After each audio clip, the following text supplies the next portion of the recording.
Because you're offline right now. Yeah, we'll take a moment for. No, it's live. It's like sitting there. Yeah, it's there we here. go. It says you're still subliminal. No, it's here. It does. Thank you. Thank you, yeah. Orca. I'll correct that. I got your back, baby. Thank you. One box I didn't rewrite. Yeah, inappropriate tags. Oh, no inappropriate tags. Titties. As soon as I said, I was like, it sounds like. Oh, I was like, hopefully no one will pick up on it. Anyway. Yeah, no, I got it. Thank you. Any other inappropriate tags you could add besides that? I could, but Puppy milkers. We are on the. We also are like on air at the moment. oh shit. Yeah. And I intend to archive this one, so it might be there forever. Orca, you and I saying mummy milkers and titties will forever be in the archives of the internet. Well, it's not like we try to hide our love. For mummy milk. Oh dear. Mummy milkers. Sorry. Would you like some mummy milkers with your coffee today? Oh, Yeah, they're a weird lot, aren't they, Sam? I regret being here. Don't worry, Jono. I don't regret. regret inviting you. Oh, thank you. Oh, that's Sean. Look Wait, into my what? eyes, Sam. Look into them. He's implying I know that he they are. regrets inviting us. Snake eyes. All right. Oh, that's right. My mom said the same didn't thing you about find what- inviting me to life once. Oh, Talk to the main character to start the next section. Does everyone remember what characters they were voicing? I was just the main girl. We haven't gotten anyone else. The president It's not quite. You have one other child. character. You have a robot triple. Oh, I do. I have the little robot. Yeah, you got a robot. Because I was writing down everyone's characters. Over here. Here we go. So I'm narrating. I am the thin old man who appeared once in the prologue and has not appeared again. And I am Lovelace, the milk robot. Tree is Ashley and Kashan. Orca, you are Maddie, the main character, and the bottle bot. And Sam is the goon bot, and Ned and Che. And we're all just dead blanks. Che's my man. He's the real one. All right. Yes.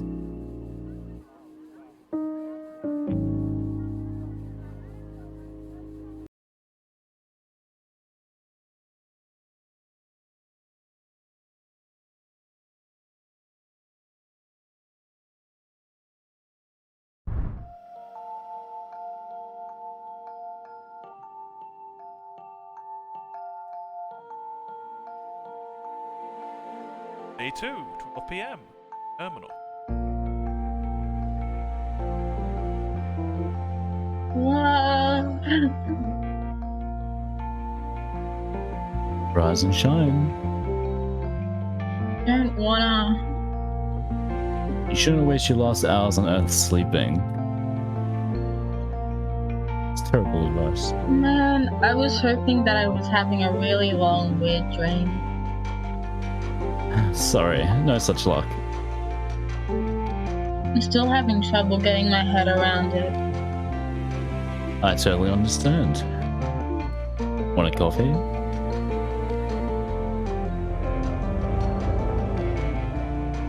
Yeah. Just something simple. Hipster coffee coming right up. What's going on downstairs?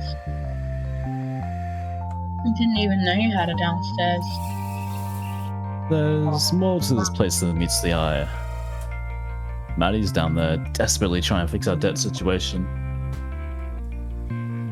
It sounds like she's hosting a cage match or something. Well, not exactly. But she's mentioned wanting to do that. There's some wrestler called the Red Comet that she won't stop talking about for a while. And then, because of that, Ashley got obsessed with wrestling for a bit and kept trying to suplex me. Did she manage to?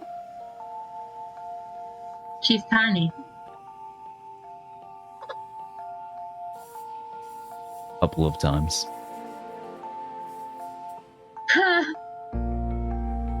It was very humiliating. I can imagine. But to properly answer your question, Maddie's running a gambling ring. Downstairs? All by herself? It's a fairly unconventional one. And by unconventional, you mean? Mortals generally aren't involved. The stakes are higher than usual. Oh. Coffee's ready. Come and get it.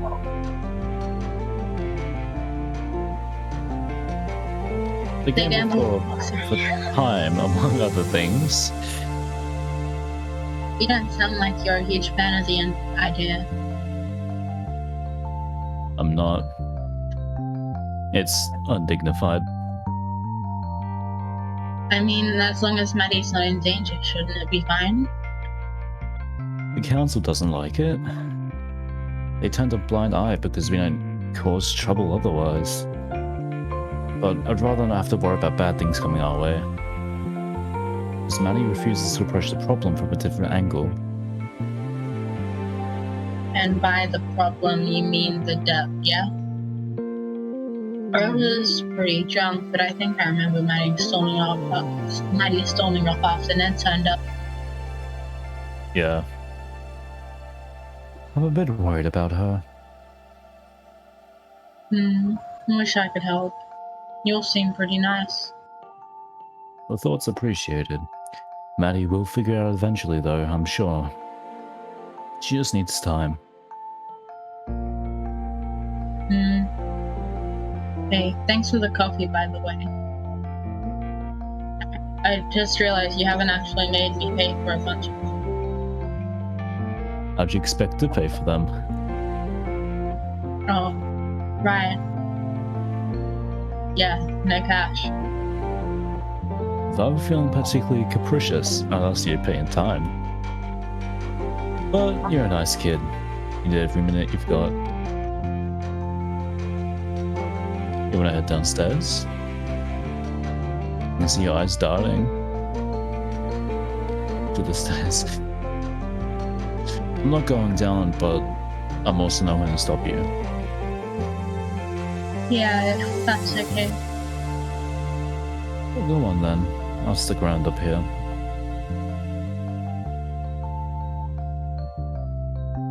Catch you in a bit.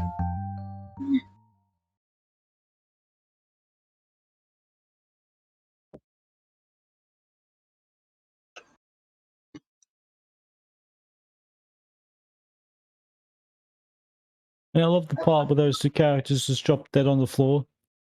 Huh? Ooh. The stairs that led down to the basement were solid. Ruts on each step, and a handrail that had been polished to a sheen through. Kushan had always liked stairs. People never lingered, and he found them to be a good place to catch a breath. Wasn't obsessed with them, but he definitely appreciated nice set. On further reflection, probably a little weird. Downstairs, at his audience clamored for blood. From you to me. With the understanding that your remaining moments on this plane are limited, you surrender this time freely without coercion, as agreed.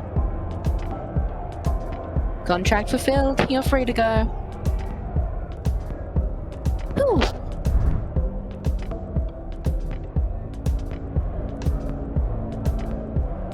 That's 3 in a row, you bloodthirsty bastards. Crowd cheered. Maddie was clearly an expert at putting them in frenzy. Who's next? The room fell dead silent. come on, isn't anyone here brave enough to challenge me? I thought you came to play with knives, you pansies. Seriously? Anyone? Don't hold out on me.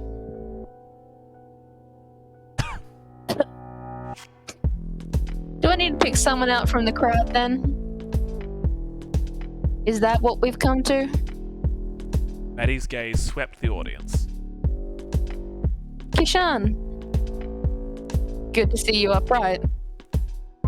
Interested in a game of skill?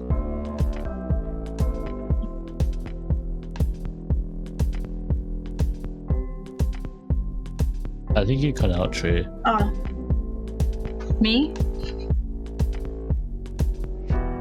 Yes, you. Oh, sure? Give me some enthusiasm, my man. Sure. What's the game? 5-finger fillet. Some of the people in here just call it the knife game. You heard of it?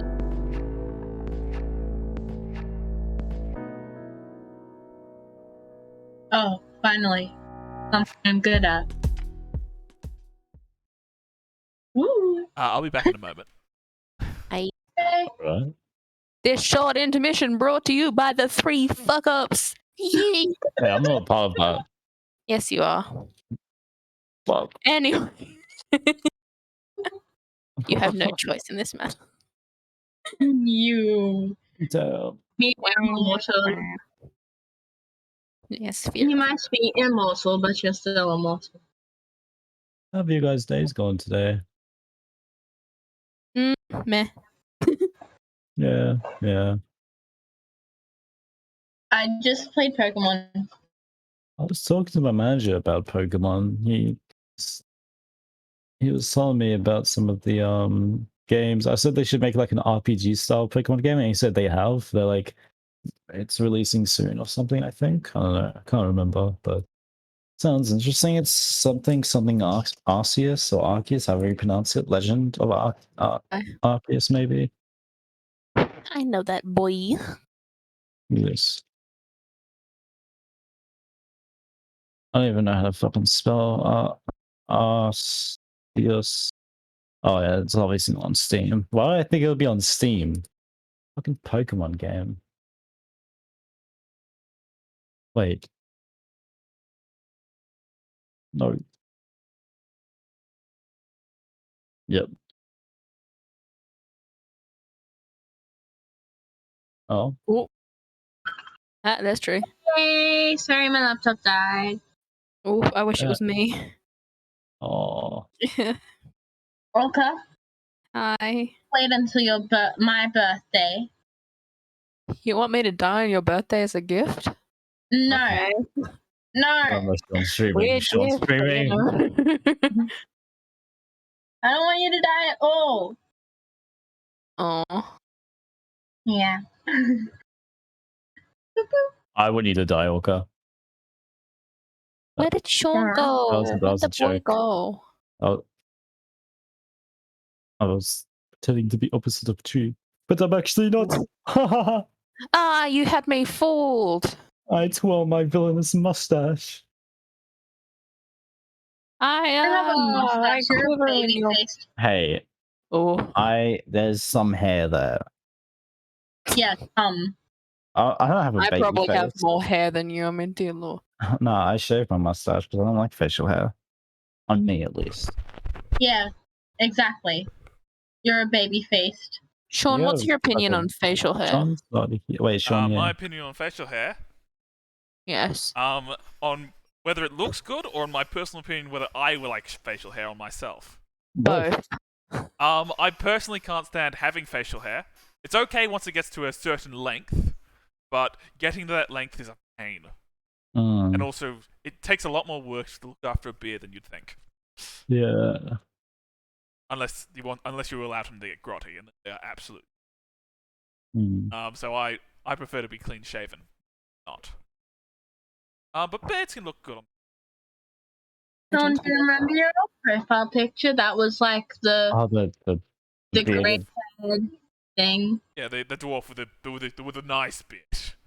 Yeah, I always thought that you had a beard. Just because your profile picture had a beard, and I don't know why, but I only had that Right. profile bit. I only set that as my profile picture for like a bit where I was role playing as a dwarf on SBC Laboratory, and then I just never undid it. I kept it there for like almost half a year, I think. It looked like it suited you. it was though. more than that, I swear, thing. because Might have been like almost a year because I left it like that for a long time. it was there when I joined the server, or when like I friended you on Steam, which was like definitely at least like because I joined Sam's server on the Let me check how old this 22nd of March, I think. And then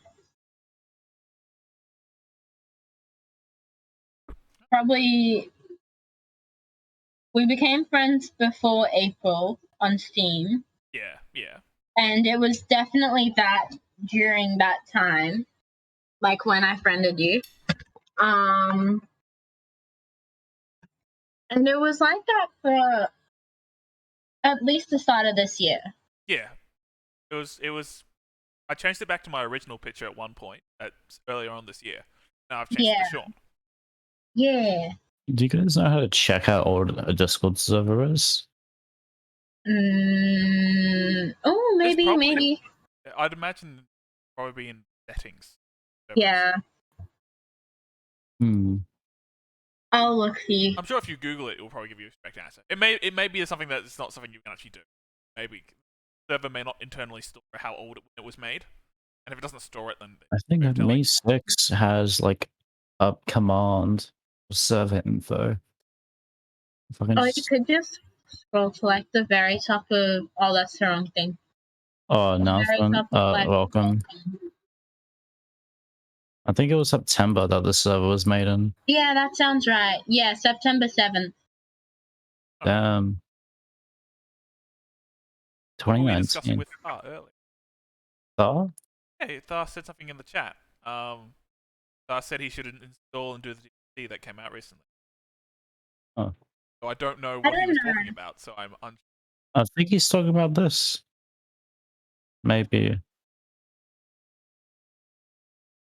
Because if he's just talking about that, like, I think the only context would be the stream he's watching, so.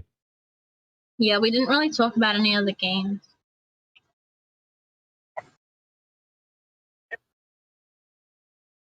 Yeah, it's been fun. Alright, well, I'm back. Yes. Guys,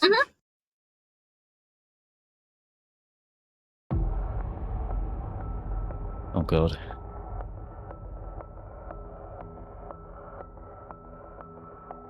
Future.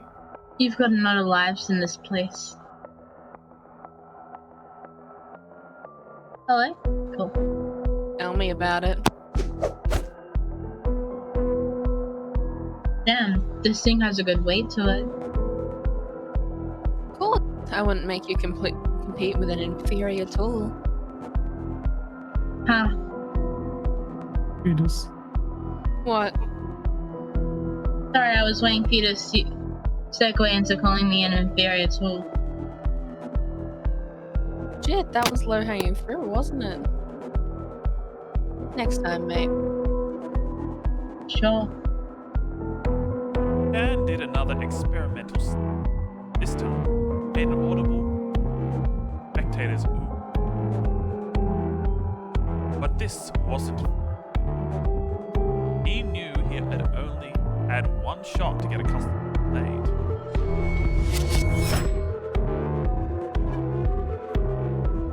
You done showing off? This is such an Australian pastime. I mean, do you remember doing this in school? I did it primary school with a pen. Oh. Junior? I can remember doing it at primary school, and I can remember at one point doing it at Scouts with knives while bored. Yeah. Good times, good times.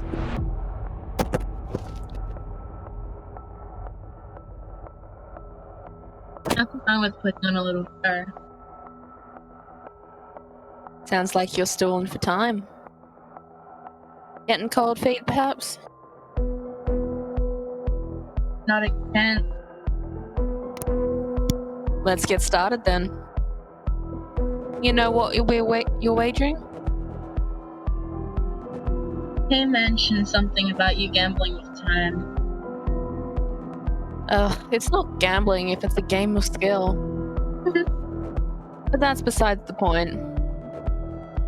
We're both wagering for hours.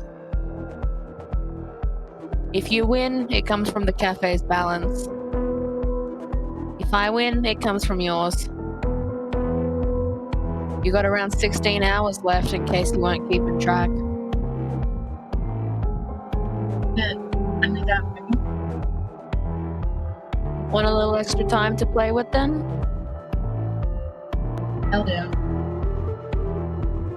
Let's stop wasting over it and get this over with.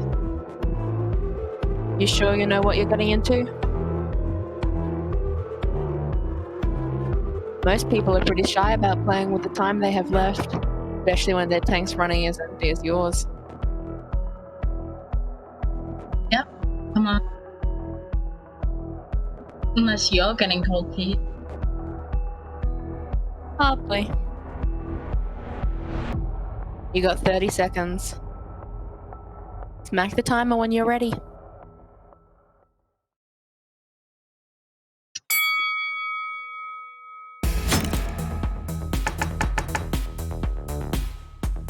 The crowd cheered, and Kashan fed off their enthusiasm. In response, Maddie leaned back and tapped her finger on the table, feigning impatience. He met her eyes, grinned, and continued his performance. His stabbing motion got faster as he went, the point narrowly missing each of his fingers. Stabs strong enough to drive the knife a millimeter or two into the table were good if you wanted to put on a show. And of course, giving the spectators a show was part of the fun. You might be going fast enough to put on a show, but you're not going fast enough. Oh, Might have that's been you, me. sorry. You might be going fast enough to put on a show, but you're not going fast enough to win.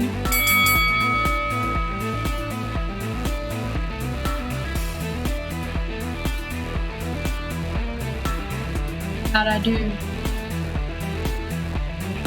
16 steps, if I counted correctly. Whoa. All together now. Wow! I couldn't do 16. 16. That's how many Maddie bet me with. Is she gonna lose? She's gonna kick his ass. Feeling good about that result? Yeah. Rightio then. Watch closely. Oh, I will. 16.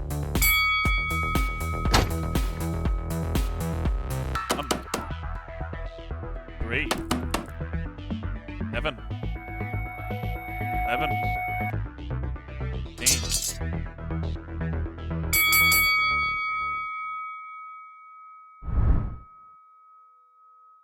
Told ya, she's unbeatable. Is it magic? She could cheat if she wanted to. Definitely not. She's just that good. Poor guy. He didn't know what he was getting into. Sorry, mate. You beat me fair and square.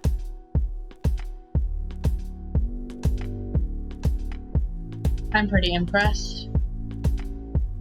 I am to please.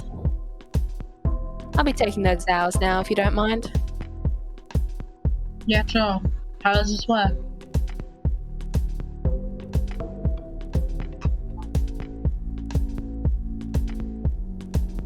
Just like this. You won't feel a thing. Shan felt a brief tightness in his chest, and for just a moment the tip of Maddie's fingers burned white.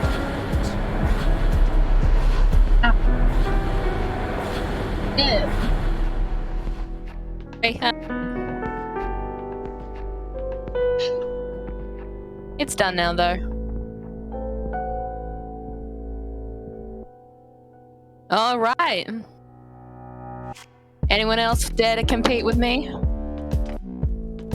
Come on, looking for some actual decent opposition here. I'll take any challenge. Even if it's chess or something. Any challenge. Is that me? Yeah. Yeah. I challenge you.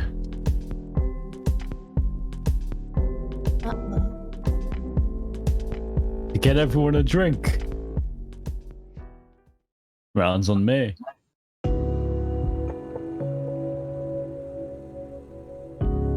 I didn't realize you were watching. There wasn't anything happening upstairs, and I got bored. Right. So, you took some hours from Kashan, huh? Yeah, I did. Do you feel good about that? Okay. Do you? I won them fair and square. You didn't know what he was getting into? There's an obvious power imbalance here that you're exploiting. He knew the rules. That doesn't change anything. You led him to believe that he'd get some extra time. And? Barring a miracle on his part, that absolutely wasn't going to happen. Doesn't matter. He's just passing through.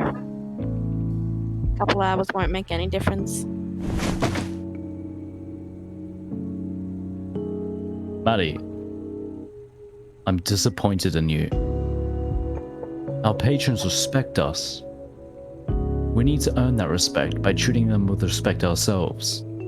This is not respectful or dignified. Cheating vulnerable passes through out of their time. We're above that. We're better than that. I don't care whether you think it's dishonest or not. I want you to give that poor man his time back. Don't pout. This is serious. I feel like a broken record saying this, but while I understand your intentions are good, you can't keep doing these things. All for you. If you really want to do this for me, find another way. This isn't worth it, Maddie. It breaks my heart to see you like this, and I know that you're trying your hardest. But this really, truly, isn't worth sacrificing your own self-respect over. Everyone here respects you. But you gambling with hours just cheapens that.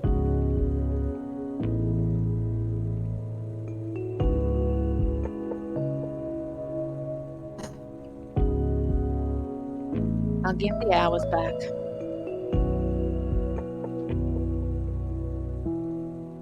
Game. I was pretty great with that knife. Still not as good as me. That was pretty close.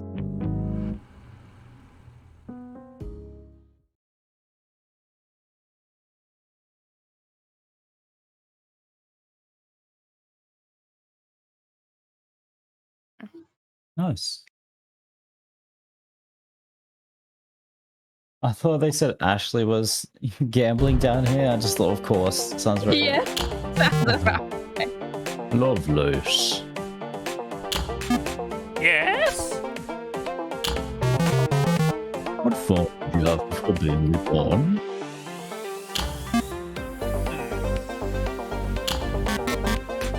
I think I was a crab. Come on, I'm being serious. Ashley wouldn't have a spirit liquid from a crab. You're assuming all the thought about how squeamish she is. As far as I can remember, I live above streets, next to the sky. So what then? Wings and feathers and such. No, not that. I do remember flying, though. Oh, were you a sugar glider? Describe. Did you eat insects and tree sap and flower nectar? That is familiar. When the found you then? Could have been anything, really. You mentioned bright lights earlier.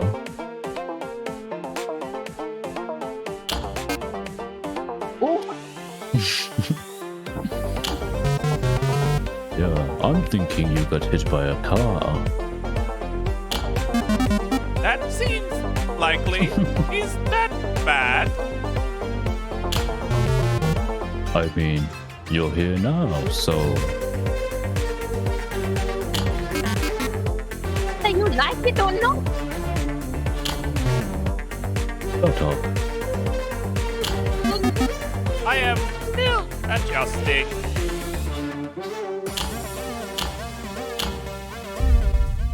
I forgot the faces we put on them. Yeah, same.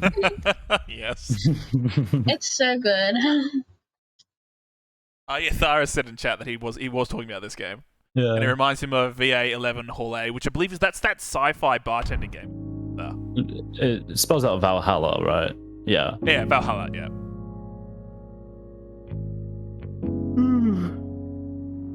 Studio mode is now available. Speak to Kashan to access studio mode. What is studio mode? Knives in the basement here. Beth? Bethel.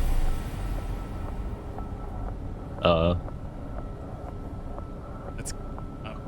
All right. Who wants to vote? saying Beth won. Beth one. I don't know. I thought it was Bethel. Let's go, little girl.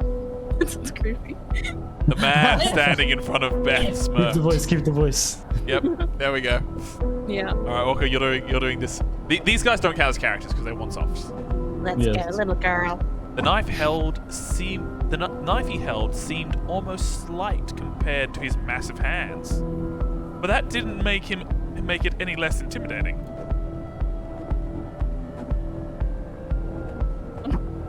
Finish this one quick.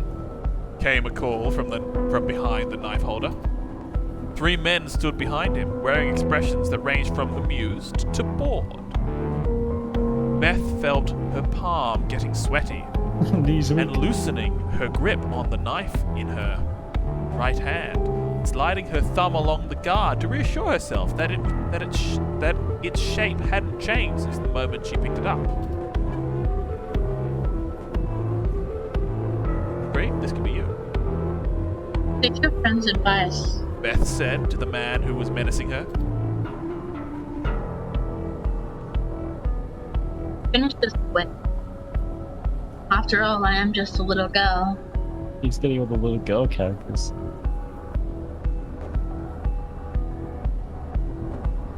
Can do.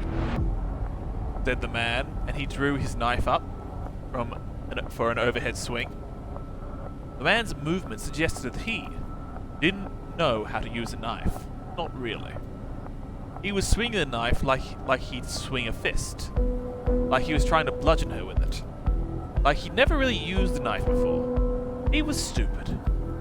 Mercifully stupid. He tried to reassure herself of that fact, trying not to lose her resolve. He lunged towards her as he brought the knife down, and Beth raised her left arm.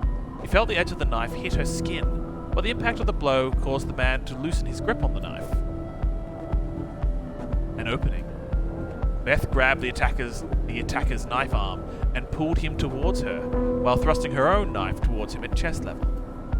She drove the knife into the man's chest with all the force she could muster, and he fell to the ground and gasped as Beth released her grip on him.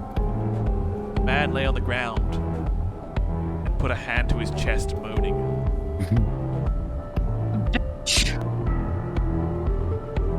You doing okay down there? And Beth. The man sat up and patted his chest. I didn't expect. At least to a girl. No. Said the man. Well, that too. Well, I didn't expect it to hurt this much. These rubber practice knives are no joke. Said Beth. If I'd stepped any harder, I might have broken a rib. The man stood up. You got a name, girl? You can call me Beth. He said, extending a hand. He shook it with a look of hesitation. I'm Kyle. Gotta say, Beth, that was kind of a cheap trick. How do you mean? Said Beth. I mean, the way you blocked my knife with your arm. It just bounced right off. You couldn't do that if we were using real knives.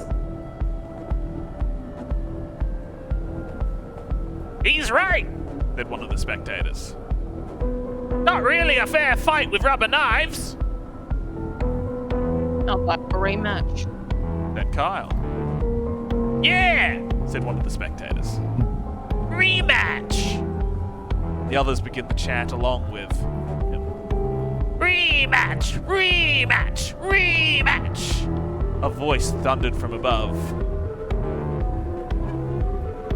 I think that's okay. I thought I told you. I thought I told you all to keep it down. Everyone spun around to face the stairs leading up to the ground floor. Maddie No. was leaning up over the railing of the staircase with a stern look on her face. She tapped a poster on the wall. Taking testosterone. Little do you know, I'm about no. Beth took a moment to glance at the sign. Fight Club rules. 1. Don't quote Tyler Durden. 2. Seriously, no Tyler Durden quotes. 3. Always assume your opponent is mortal. Practice weapons only. 4. Be considerate to other guests. Keep noise to a reasonable level.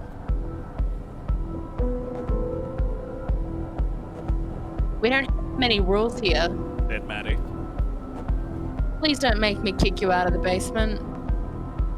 Everyone else in the room cast their gaze downwards, looking ashamed, and with several mumbling apologies. Maddie nodded and climbed back up the stairs, content that she had made her point. Seriously though, Said Kyle. not really a fair fight without real knives. Beth walked over to the edge of the room, lifted a rug, revealing 2 steak knives. Several whispers erupted from the small crowd. Where'd you get those? Oh, sorry. Where'd you get these? Asked Kyle. Thought it was a crowd. I got them from upstairs. Said Beth. I thought exactly combat gear, but these blades are fit to cut through flesh, whether it's a cooked steak or a human arm. Beth held one of the steak knives by the blade, presenting its handle to Kyle. From one rule tonight. How about breaking another one? I won't get hurt. Said Kyle. I mean, I can still feel the pain, but you know. I'm not afraid of getting stabbed. Am I? Said Beth. Sorry, But don't say you're ready for this. Why? She turned the knife over in her hands, pressed her thumb against the tip, just enough to draw a single drop of blood. Kyle grinned. Do I look like I would be here if I was I think that's you again. Kyle. Is it? Yeah. Yeah. Do I look like I would be here if I was afraid to die? That's it. I wonder who won. I hope Beth was dead Oh, no. too. Wow, Sean. No, that would be really funny. Oh, Got Billard. villains too. yeah, it's Is there anything one. else around here? I think- Oh, Lovelace. Ashley's journal. What did you say, Sam? The Lovelace. Yeah, The Lovelace robot. is the robot. But let's have a look at billiards too.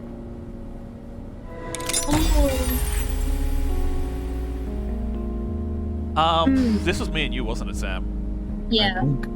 Yeah. What? Well, this is the billiards. What? So This is the one that we thought was Toe the entire time, and then it's like, oh yeah, my name's Thomas, by the way. Yeah. So you're this guy. You know, kid, you've got style. That's you. You know, kid, you've got style. Brad perked up. That's my voice. It was the first unsolicited remark he'd heard from the old man Thomas all night. Probably a different voice. He'd been expecting a compliment after beating Thomas, but to hear the kind of compliment after a loss made him perk right up. Thanks, said Brad. It wasn't a compliment. Said Thomas. And just like that, Brad's mood came crashing down. Thomas continued. All the best players back in the day, none of them had style. Style doesn't win tournaments. Sure, said Brad. Consistency is what wins tournaments. Consistency doesn't mean anything. That's a symptom of skilled play. It's not a thing you can just decide on. No one sits down at the table thinking, gee, I better consist today. Nobody. So if you're not thinking about... Oh, sorry. So, if you're not thinking about consistency, what are you thinking about?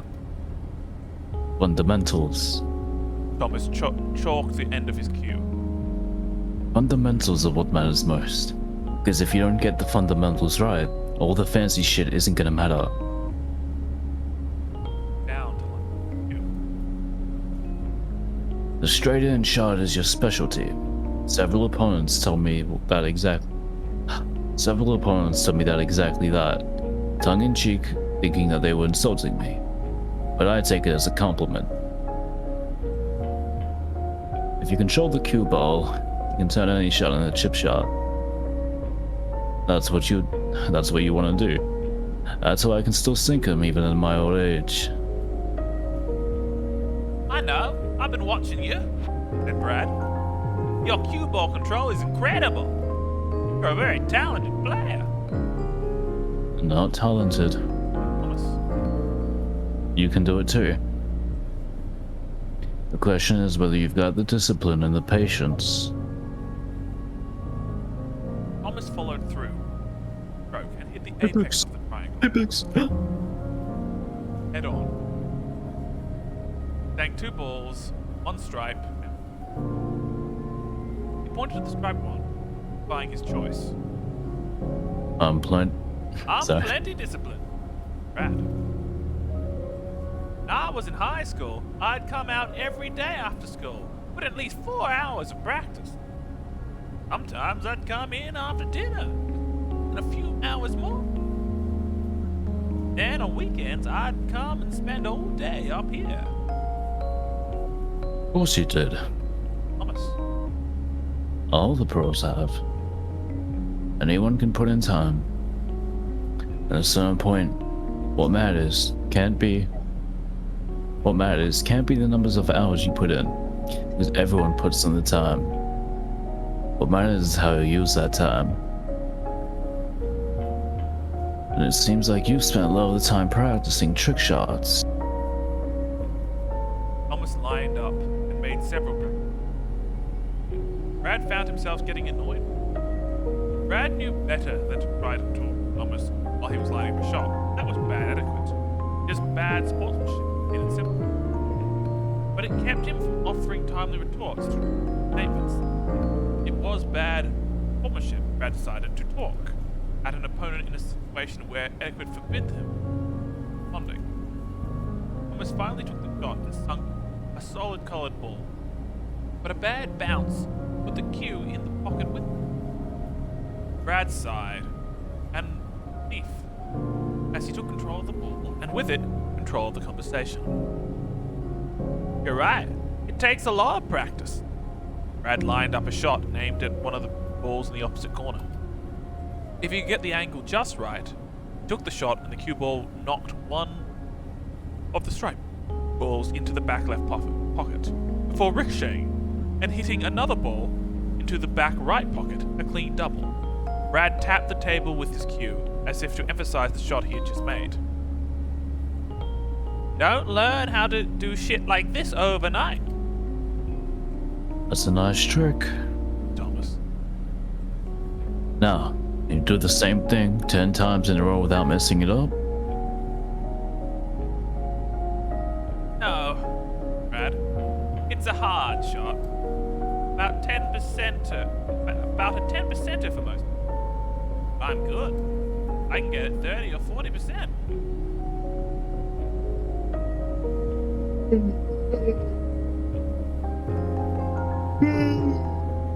Sorry. No, it's fine. A 30% shot isn't worth taking. And Thomas. If I offered you a coin flip bet with a weighted coin, would you take it?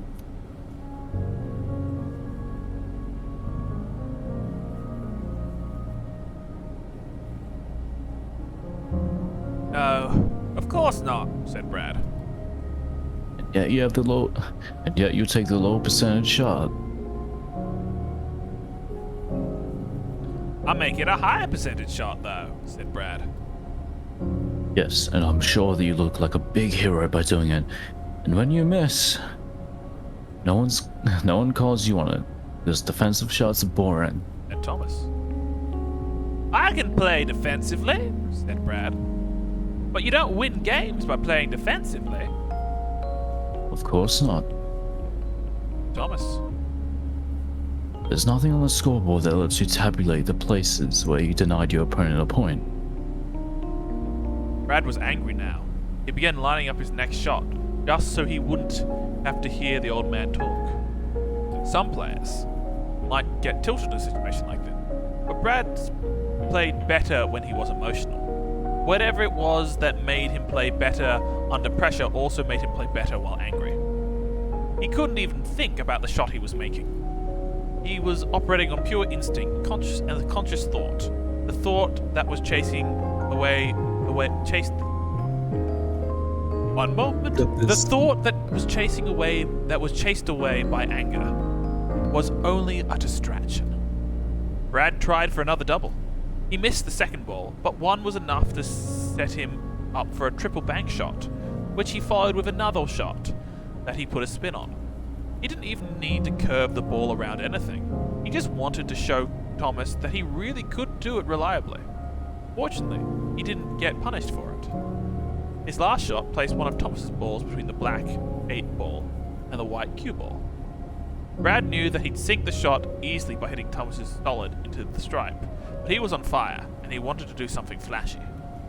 He struck the cue ball's base, driving the leather tip of his stick into the table. It bounced the ball up and over Thomas's ball, hitting his own and sending it into the pocket.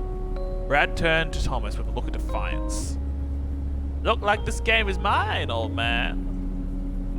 Yep. And Thomas took another sip from his beer. Is that all you have to say? Yep. And Thomas. How about, oh, you outplayed me. You need me to tell you that? And Thomas. A little bit of acknowledgement would be nice.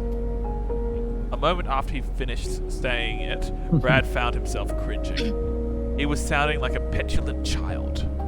He was frustrated and angry and disappointed. But knowing all that about himself didn't make it any less true. Thomas shrugged. I thought you played to win the game, not for validation. Oh, give me a break, said Brad. That line coming from a pro? When you compete, play to win, sure, but there's money on the line, and the money. Sorry. I think. Sorry. Wait. Yes, you. No. And the money goes to the person that gets the W. You play to win the game. You get the money. But I get the feeling you're playing for something else. What you talking about? Said Brad. You play to impress people. That's different from playing to win.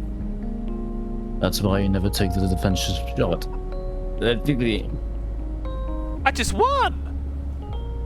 Yep, Thomas. but you weren't playing to win. Just because you happened to win doesn't mean you made the right decision. How the hell does that make sense? Said Brad. Thomas took a coin out of his pocket. Here's a hypothetical. Suppose I have a coin. I ask you to call heads or tails on a $1 bet. Now you know that the coin is weighted. It lands on heads 70% of the time. What do you bet on? Heads, of course, said Brad. Now I flip the coin. It comes up tails. Bad luck, Brad. You just lost $1. But how would you make the right decision? What? Thomas continues. If you had called tails, you would have won the bet. Clearly, calling tails is the wrong decision. But sometimes you make the wrong decision and get short-term payoffs. That's why the fact that you won doesn't necessarily mean that you made the right decision. And sometimes these things only reveal themselves after you flip the coin hundreds of times. I've played hundreds of games, said Brad. And that as a pro, practice games. I play 100 games in a week, easily. Maybe 200 games a week, depending. And how many times have you made the WBC? I won the WBC, said Brad. Right. That's the thing about calling tails.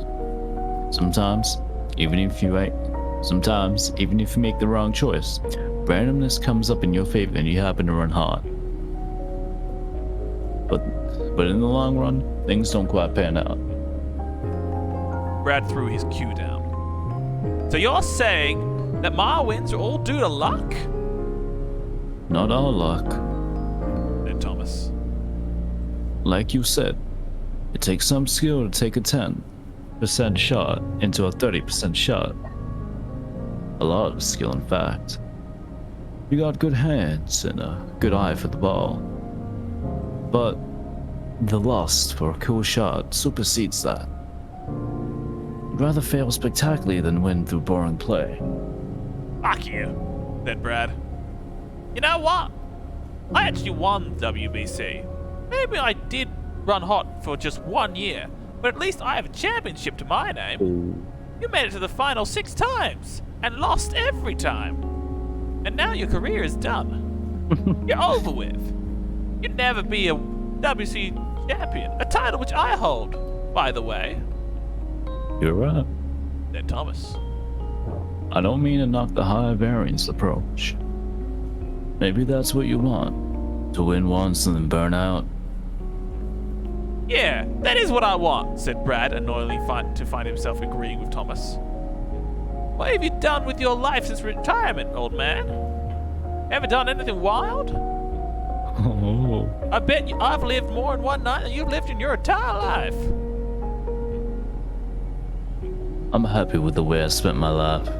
Thomas. No regrets. Eyes softened. Can you say the same? The question could have come across as a challenge, but there was something in Thomas's eyes as he looked at Brad that made it feel even worse. Thomas's expression wasn't one of antagonism. It was one of pity. Brad knew deep in the pit of his heart that Thomas wasn't doing it to attack him, and that made it sting even worse. Brad started to say something, but found himself choking on a lump in his throat. And as he reached up and felt the wetness on his cheeks, he realized that he was crying. That's the end of that story. Oh man. Damn. A discussion of risk reward and just, playing it simple. Yeah. The optimal way. Which is Please sort of boring. pass. Ashley's journal. Also, I have no idea where the stairs are. We're trapped in the basement forever. Yeah, we're not leaving. Bro Bottle Royale Robots Power Rankings. Alpha Charlie Echo. All the commentators call this robot Ace, probably because it's so good. It seemed biased for them to call one particular robot Ace, but it's obvious how it got its name when it wins all the time. At first, it looked like this bot doesn't have a weapon. It's just designed to be really fast and agile. Then you realize that its entire body is a weapon, for ramming into unsuspecting people. This would be a great tactic if you got into a fight and you didn't have a weapon. You don't need a flamethrower or a buzz saw if you just have a 150 kilogram body and ram into people really fast. This probably wouldn't work very well for me because I don't weigh 150 kilograms and I'm pretty small. But this isn't a problem since I usually carry things that can be used as weapons. Like I could carry a crowbar, and then if someone tried to attack me, I could take the LN and jam the crowbar under their feet, and then pull it up and use it to knock them off balance. Even though I'm probably smaller than most people. I'm not sure why it's named Alpha Charlie Echo. I assume it's a remake or made in the style of a bot called Alpha Charlie. But there aren't any other bots by that name, and the team that made it are all rookies. Also, none of them are named Charlie. Maybe it's named after someone's dad or brother? Their next robot will probably be called Beta Charlie Echo, or maybe Alpha V2 Charlie Echo, or Final _Final 2 Charlie Echo. There we go. Alright, now let's see if we can find where the stairs are.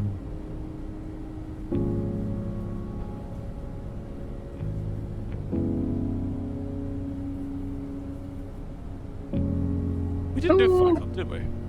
No. No, we didn't do Wandering Spirit. See what else there is. The stairs might appear once you. Oh. There's quite a few things in here, actually. Infinite IQ. Rotten. The sign. Tiny over there. Just seeing any other. Yeah. I kind of glow a little. I thought I saw something. Oh, yeah, that's... Alright, so...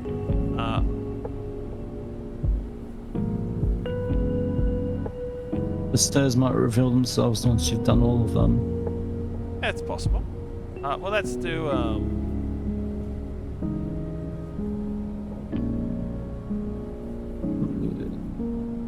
Next elevator. Here we go. Rotten Poppy.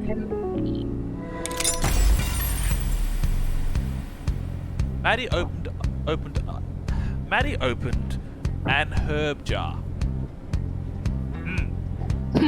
Good English they have. And sighed as she examined the contents. Rotten. She began pouring them down the sink. I hate poppy seeds. She muttered to herself. I won't tolerate that kind of hate speech here. Then Che. Too bad the rules aren't yours to make, old man. Then Maddie. You should have thought about that before you handed me the keys. I could hope you get the keys. Oh. Oh. Three. I could have to get the keys back. And Ashley. I've got a magnetic grabber that. The keys are a metaphor. Maddie. They're not some kind of magical talisman that grants ownership over an establishment.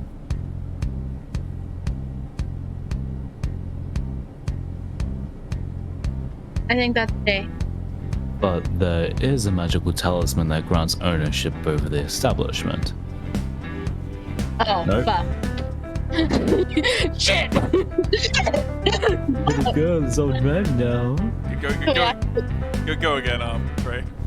But there is a magical talisman that grants ownership over the establishment? Yeah. And Maddie. With that, we are planning to do the game in sessions. This is our second session. And we're probably a third of the way through most of it. The last stream was like 3 hours. Yeah, so look, we get through most of it, and this probably finish off in a finals probably at the current. Probably get through Act 1 at this. Yeah. This is very exciting. I still need to edit the first one. God. God does not exist here, mere mortal. Tis only I. All right, Orca, it's your line. It's called the deed. And this deed entitles me to certain privileges, such as expressing my hatred for poppy seeds. Hate is not good for the soul. Jay. Hatred corrupts the soul.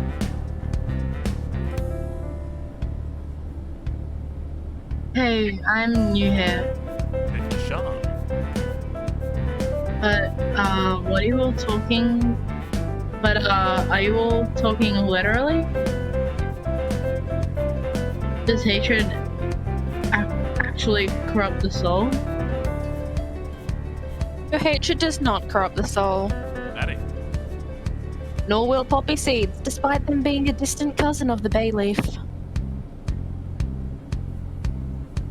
It's a good thing, because Maddie's soul is full of hate.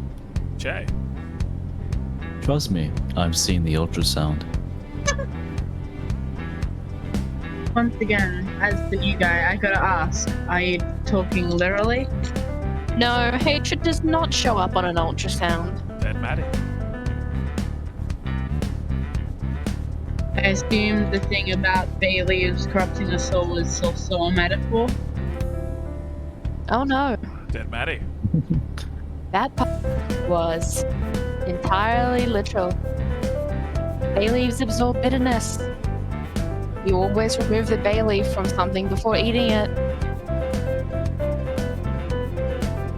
Bitterness isn't figurative bitterness? I was talking literally in the sense that bay leaves absorb figurative bitterness. But yes, they also absorb little Fuck. sickness. What's happening? I'm so confused right now. Yeah, I'm literally on this character. Just don't absorb a bay leaf into your soul and you'll be fine. Dead Maddie. Not the kind of thing that happens accidentally. You sure? Dead Kashan. I think I may have accidentally ingested a bay leaf one time. My friend's grandma made this big pot of chili. The soul is not connected to your digestive tract. Dead Maddie. It's not your gut. So unless you're inhaling your food, it's not going to be a problem. Again. You got here. Guys, let's snort some bitter bay leaves. Respiratory system, that's the thing? Oh yeah. Dead Maddie. Why do you think people are so into burning herbs and inhaling them? I assume that was just how I don't exactly know how cannabis works, but like a psychoactive. What? Dead Maddie. No, not that herb. Like people who burn incense? Huh? Dead Kashan. That's something new. That's why you always have to watch out for when herbs go bad. Someone might accidentally inhale some of them. But another reason, take poppy seeds in their short shelf life. Kashan's eyes narrowed. How long does it take for poppy seeds to go bad? These went bad in a matter of months. Dead Maddie. Matter of months? Dead Kashan. How many months are we talking? Yeah. Maybe 30. Dead Maddie. Kashan did some counting on his fingers. 30 months is 2.5 years, if I'm not mistaken. Jay piped up.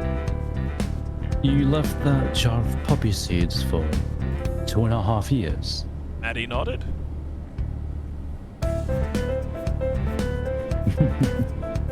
as I said, a number of months.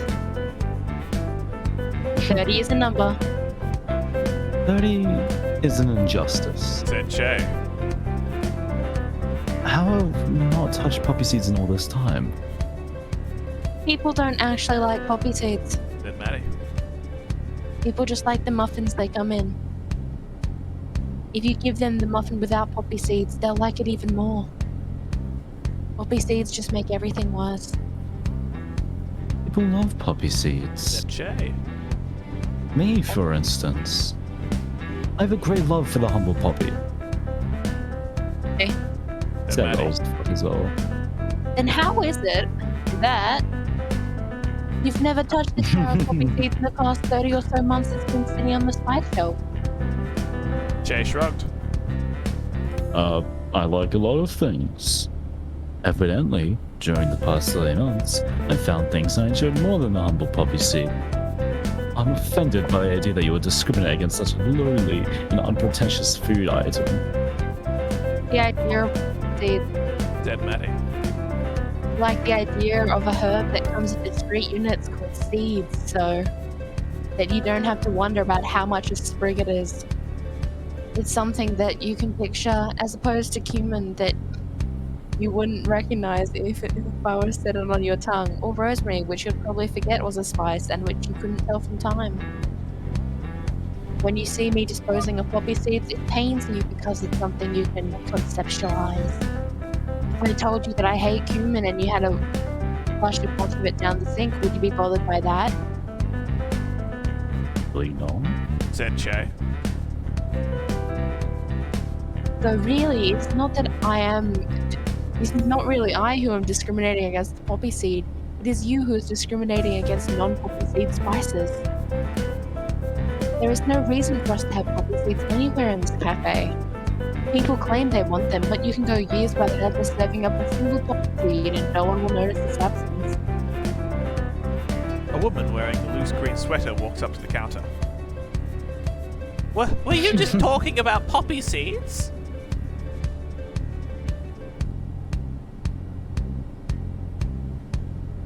Yeah, Said but Maddie. yeah.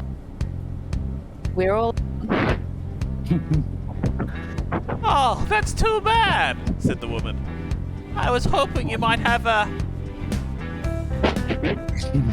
don't say muffin. thought Maddie to herself. Don't say anything about poppy seed muffins. A poppy seed muffin, said the woman. My grandmother was really fond of them. Jay grinned as Maddie tried to avoid cringe.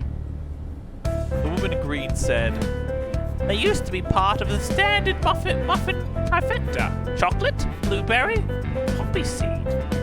I always wondered why cakes stopped serving poppy seed, why cafes stopped serving poppy seed muffins. I wonder. Said Maddie aloud. It's been so long since I tasted one, said the woman. Years, I'm guessing. Said Maddie. Yeah, it's been years, said the woman. That's the end. Fucking poppy seed! Yeah. Wait, why is the jar still down there?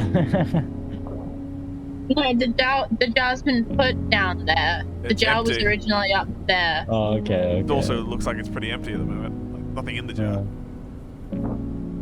They threw out. They kept the jar, threw out the empty poppy seed.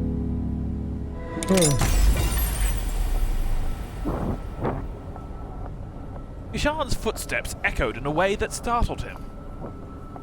Were his footsteps always so loud? Perhaps it was just the contrast with the surrounding environment, which seemed to be completely silent, that made his footfalls seem so jarringly loud as he walked along the catwalk. He was on a catwalk. Why was he on a catwalk? There seemed to be a gaping space below him, filled with some sort of mist that he couldn't see through. It was fog-like, and yet despite the fog that lapped at his feet, the air felt so dry. The air was thick here. As he breathed heavily, Sean felt an overwhelming, sweet, sickly odor, like the smell of wet or rotting wood, but all he could see around him were steel beams and a concrete path in front of him. Was it rust he was smelling? No, he knew what's the smell of rust. This was different. The smell was somehow organic, like the smell of a forest after a fresh rainfall. Sean shivered. Far in the distance, he could see what looked like a building of some sort, so far away that it made the structure he was inside feel almost tunnel-like, as if its only purpose was to convey him to the distant building. What about Arsenio? Hello, Arsenio. He continued walking forward, but as he walked, the building seemed to be growing more and more distant. He quickened his pace, and as he walked faster, he could feel himself moving through the thick, stifling air. Yet as he looked down, he could see the texture of the catwalk in front of him, unchanged, as though he were walking in place. Sean started to turn backwards, but saw only a blinding light. He immediately shut his eyes, and when he opened them again, he was again facing into the tunnel, with a distant building at the center of his field of view. He tried turning around, but every time he tried to turn around, his eyes involuntarily shut at the sight of the light, and he was forced to close his eyes or look away, always confronted again with the sight of the small hut when he opened his eyes. His heart pounded violently inside his chest. The tunnel was so quiet that he could hear his own heartbeat, feel his own pulse inside his head. Something about this place felt deeply, incredibly wrong.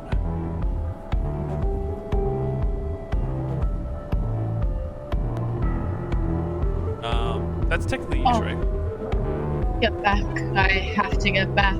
He tried turning again, and this time found himself unable to even begin rotating his body before his eyes snapped shut, placing him again in a world of darkness until he opened them again and was confronted by the sight of the small hut in the distance, now looking more far away.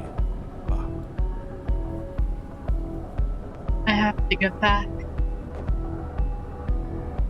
Sean kept facing the building and took a step backwards. As he placed his foot on the ground, he felt a gust of wind knock him forward. He let out a yelp of terror. Instinctively, his hands reached for the opposite edges of the catwalk as he fell, trying to steady himself for fear of falling off. The catwalk was wide enough that his body didn't land close enough to the edge that he would have been at risk. And yet, as he was looking towards the edge, he felt a growing sense of dread, that there was something down there that would capture him if he allowed it to catch even the smallest hold of him. Almost as he thought it, he felt the sensation of something pressing against his legs. He stumbled to his feet.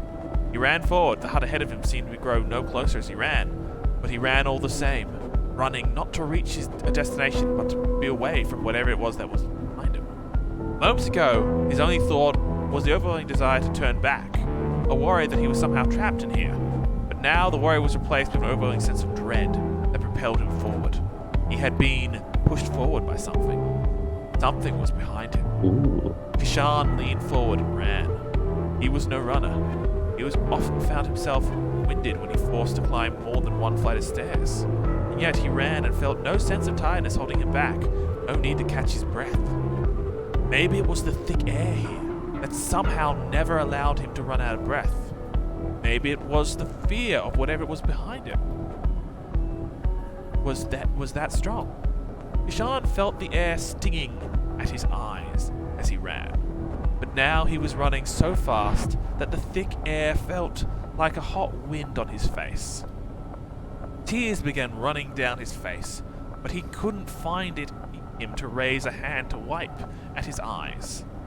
That would mean slowing his sprint. So he closed his eyes, fully aware that he was running down a catwalk that had no handrailing on either side. At this point, he didn't care. He ran and ran.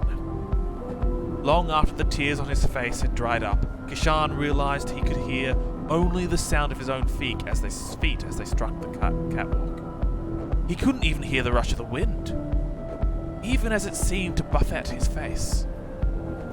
there was no sound of anyone or anything pursuing him. Perhaps there was no pursuer at all. He allowed himself to open his eyes and look down. He looked over his shoulder. This time, there was no blinding light, only a distant glow, like the light at the end of a long tunnel. In a way, it was the light at the end of a long tunnel. And in observing the dim glow of the distant light, Shan suddenly realized just how far he had run. He turned and saw the building right in front of him. It had windows that were covered with the same fog that covered the ground around him. Shan reached for the door handle.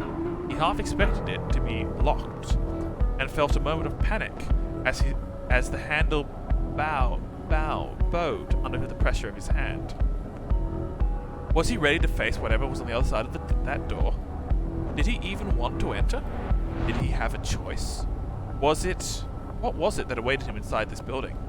Answers, or more baffling questions. Ishan looked down the tunnel and suddenly felt cold.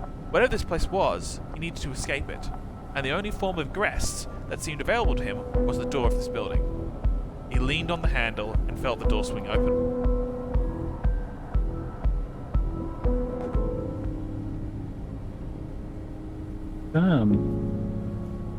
Yeah. His time was up. Is he gone now?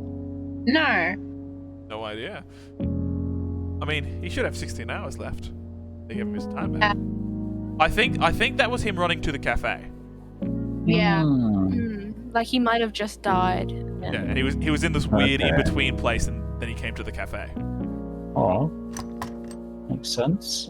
I don't think these stories count down time outside of the story. I think they're just little details of what happens. Hmm. Did we do thinking about alchemy? I don't know. Well, Let's start it and see quickly. Maybe. Highlighting passages from Thinking About Alchemy the Wrong Way by Sophie Cordova. Most study of alchemy throughout history can be categorized as either practical alchemy, that is, alchemy which aims to understand the world only as well as it needs to fulfill certain utilitarian ends, and philosophical alchemy, that is, alchemy which aims to come to a more complete understanding of the world as it is without prejudice, for which portions of alchemical understanding can be wielded to utilitarian ends. In the modern alchemy movement, there has been a tendency within literature to place a greater emphasis on philosophical alchemy, based on the premise that coming to a more complete and correct understanding of the universe is the best way for us to discover new practical methods for the physical use of alchemy. Much of this is based on the modern scientific movement and the post-Enlightenment era. Much like our understanding of theoretical physics gives us more accurate models of physical reality, which have real applications in engineering. Have a better understanding of alchemy on a philosophical level informs our practical practice of alchemy. However, it may be that this focus on alchemy, which places an emphasis on being correct rather than useful, has thrown out the baby with the bathwater. Admittedly, my position here is hardly biased. The facts that practical studies of alchemy have largely been chased underground is the reason that the tone you're reading is self-published, rather than distributed through more official channels. For example, underappreciation in the development of modern alchemical practices is the use of the 5 elemental model. Early pre-Aristotelian alchemical models were based on understanding of 5 elements: wood, fire, earth, metal, and water. Later Aristotelian alchemical models separated elements into 4 categories of earth, water, air, and fire. While this model may be more accurate and reflect an evolution of our understanding of alchemy, it seems to sacrifice the more practical separation of the elements in a way that better allowed us to understand less tangible things. While wood is not an element strictly speaking, it helps for us to think of it as such. After all, juxtaposing wood against elements such as metal and fire make it apparent that wood possesses certain soul-like qualities that other elements lack, which might prompt us to question what it is about wood that makes it behave like a super element, which with practical uses beyond the conventional. There is a great irony in the fact that while these kind of questions eventually lead us to discard the 5 elemental model, the new model no longer allows the existence of this sort of question to exist in academic literature. This book serves as a guide to asking the wrong questions to arrive at the wrong answers that nevertheless seem to work. It is the book for troublemakers and rule breakers. Indeed, the fact you are holding this book in your hands right now is probably evidence that you have broken several rules to acquire it. That. Or you are a rule enforcer tasked with destroying my work, who for some reason has decided to take the time to read it. Perhaps you are reading my work in search of identifying information that might lead you to my location. Or you are reading it to gain a better understanding of someone whom you consider to be your enemy. Perhaps after reading my work, you will realize that my ideas are not as dangerous as you've been led to believe. Or perhaps you will realize that they're exactly as dangerous as you've been told. Every once in a while, the English here is just missing a word. Yeah. Which, given that this is, written by people whose first language I'm pretty sure was English. Yes. Yeah. Listen, little English is just annoying in general. Yeah. I mean, it is annoying, but reading it out loud makes it feels so much more The obvious. last part. This is a game about coffee. Assume that it was written at 2 a.m. Fair point. I imagine that's the practice. I imagine that's how they practice doing this, like the dialogue. This is about coffee and moving over to the other side. You have some depressed students right here. The last part reminded me of Fahrenheit 451 about Why are destroying you reading books. the book? Yeah. Why are you reading the book, Montag? I think we only had stuff in the basement to read. I can barely remember yesterday. I'm actually trying to I don't think we remember read that it. one, but we might have just missed it earlier. Yeah. I'll just double check to see if another one appeared. If we just missed that one, looks like we just missed that one earlier. Oh no, hang on. Oh. Maddie's inbox. Maddie's inbox, so we can see what DMs Maddie has. Oh. You want to slide into them cheeky DMs? No, I'm probably going to be horrified about the DMs. I can't imagine what DMs at a guess a early 20s cafe barista in Melbourne. I don't want to think about what's probably in her DMs. She probably gets so much unsolicited crap. I mean, she's also involved in necromancy and gambling, so that too. Fair enough, yeah. Probably something about poppy seeds. Oh, From Jeanette she's Annette. Yahoo. GeneB19@yahoo.com.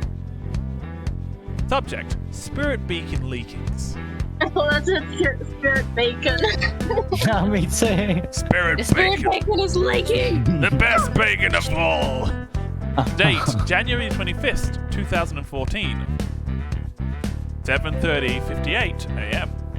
To admin@terminalvelocity.org. Hi, Madeline. This is Jeanette. From the location down by the docks. I believe we met in person for the first time last month. I was opening up this morning and noticed that most of our spirit juice was gone. I checked the map and saw that you are the nearest location with a spirit beacon. I think you may have drained some of our supply. Honest mistake, I'm sure. But if you could stop running your spirit beacon during peak hours, that would be much appreciated.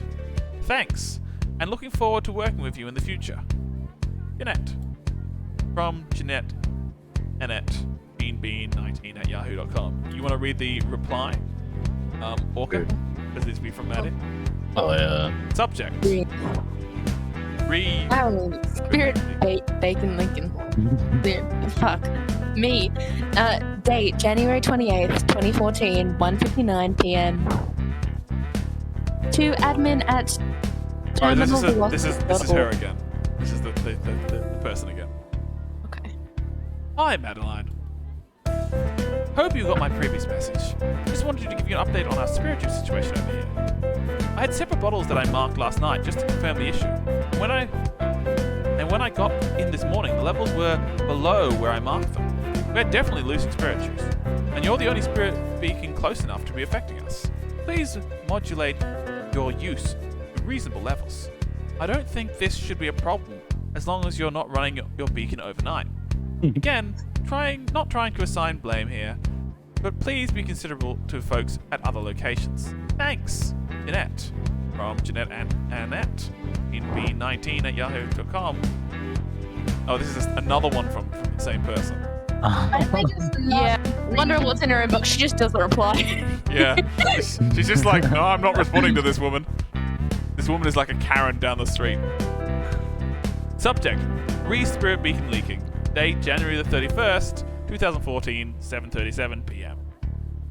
To admin@terminalvelocity.org.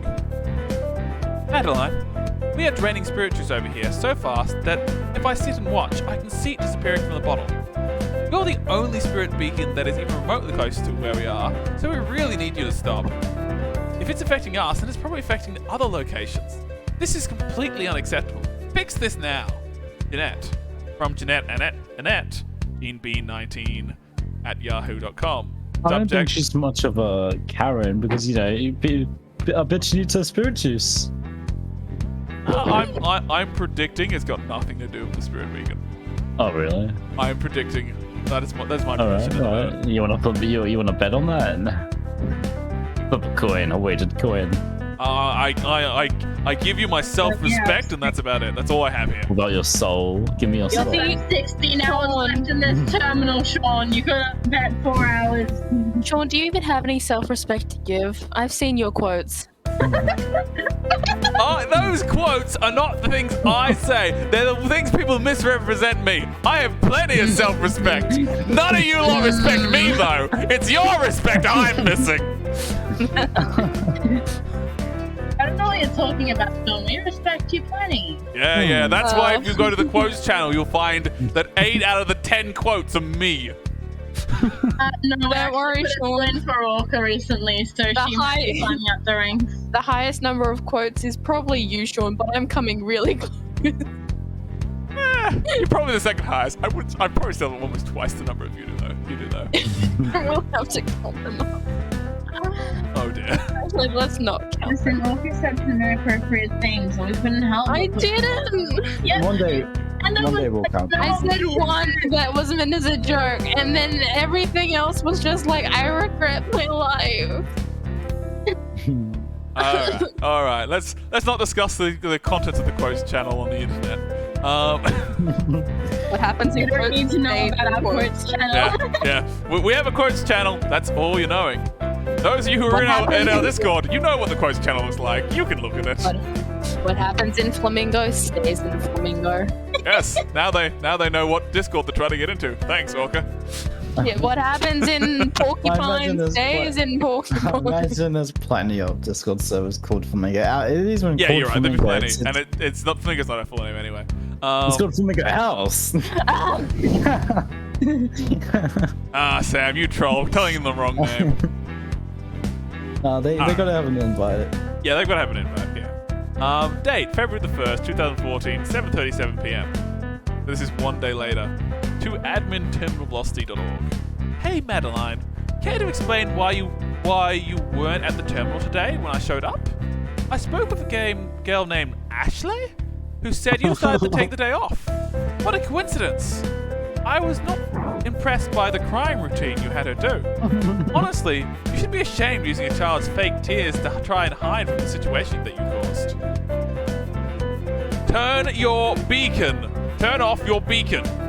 I don't want to have to be the bad guy here, but if you don't do something, I'm going to have to get the council involved. From Clarence From at yahoo.com. Ooh. Subject: misplaced cutlery. Date: February 8th, 2014, 5:34. Who wants to do Clarence's emails? Oh, All right. Voice All right, like Clarence from Final Space. Do Clarence from Final Space. Huh? Hi, Maddie. This is Clarence from the Docks location. Just wanted to give you a heads up. This morning we found out that the site manager we recently hired, I believe you met Janet last month, was leaving spirit juice in untempered glass bottles, and we had a bit of a leak. We ended up having a bit of a problem with some animated cutlery.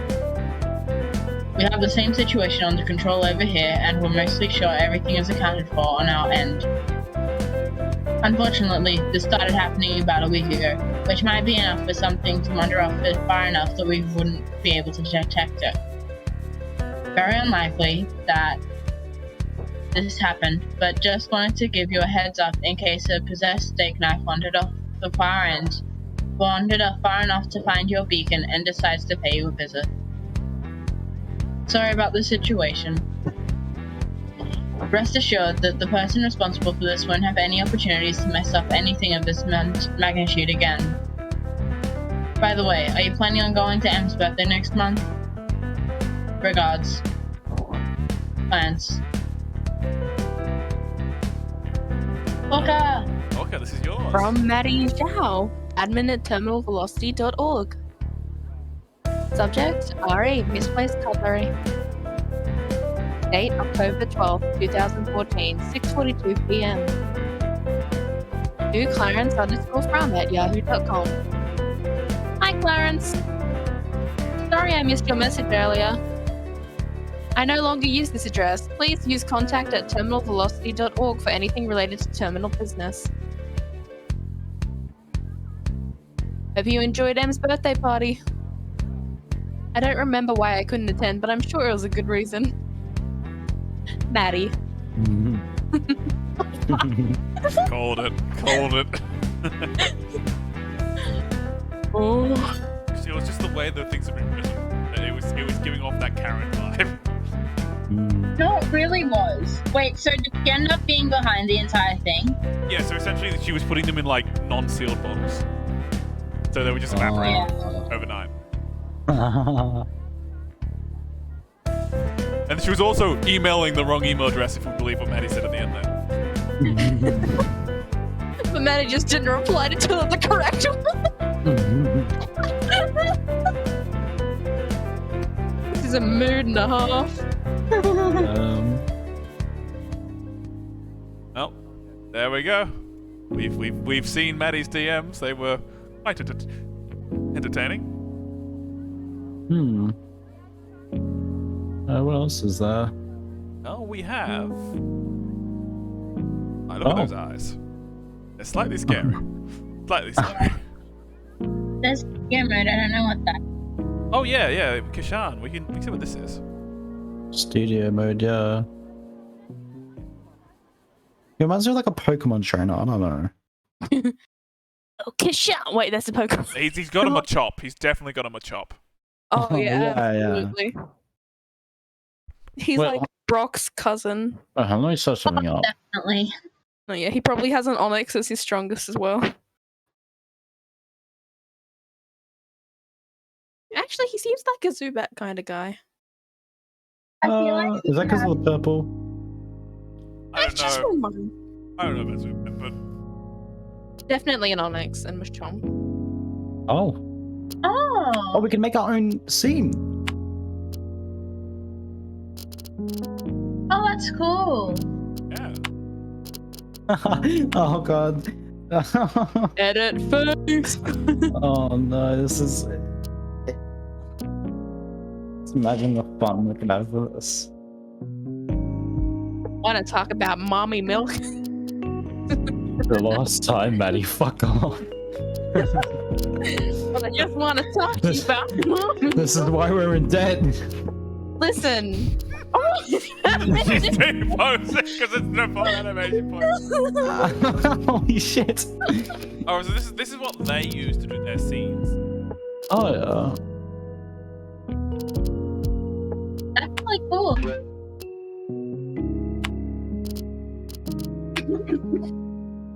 Oh. You want to talk about mommy?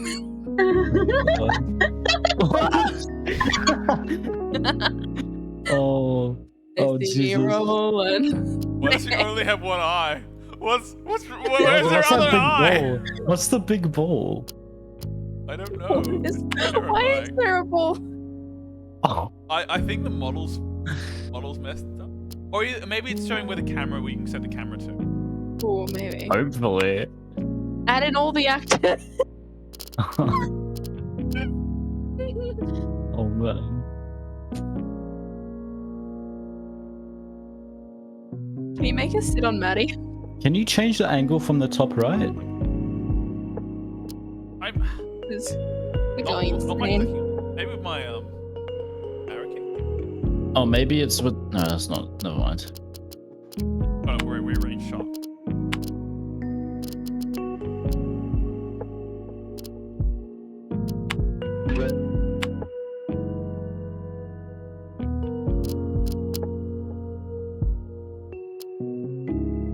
Make like an abridged version of this.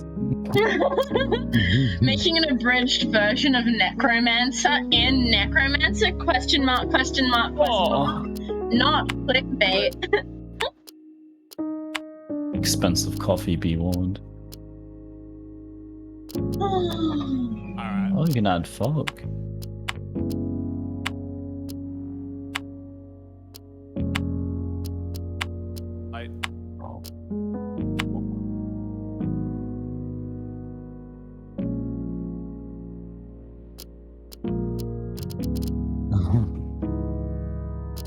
We should have some proper fun with that later. Yeah, that could be fun. Not at the moment. Yeah.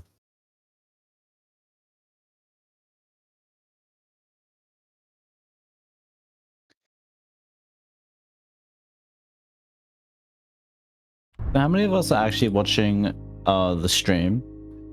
Because there's 5, but I know that I'm some of them watching might the be stream. us. According to I am as well. the stream, there's 6 people. Went up. Oh. It was 5 That's it. for a long time, but it just went up to 6. Oh, it's still 5 for me. I'm watching it, you're watching it, Thar's watching it, Arsenio's watching it. We've got 2. I'm watching it as well. Oh, we've got 1 person. Nice. We're here to support you, Sean. I'm only watching it to Kenda's see how many watching it. people are watching. Oh. We're here to support you, Sean. I mean, theoretically, I think affiliate is something like an average of 3 viewers over a month. So you could technically, if you all watched me, I could make it something, which is so dumb. Yes. I'm only watching it to see how many people are watching, which... yeah. I mean, look, the more people watch, the higher up it will turn up on anyone searches for tags that it currently has. Yeah. That's true. So, and the higher it does it at the top, the more likely someone's going to turn and be like, what's in this stream? Unless they're like me, who intentionally goes down to the very bottom of the list to see what all the tiny people are doing. Tiny people. I'm Like gonna ants. filter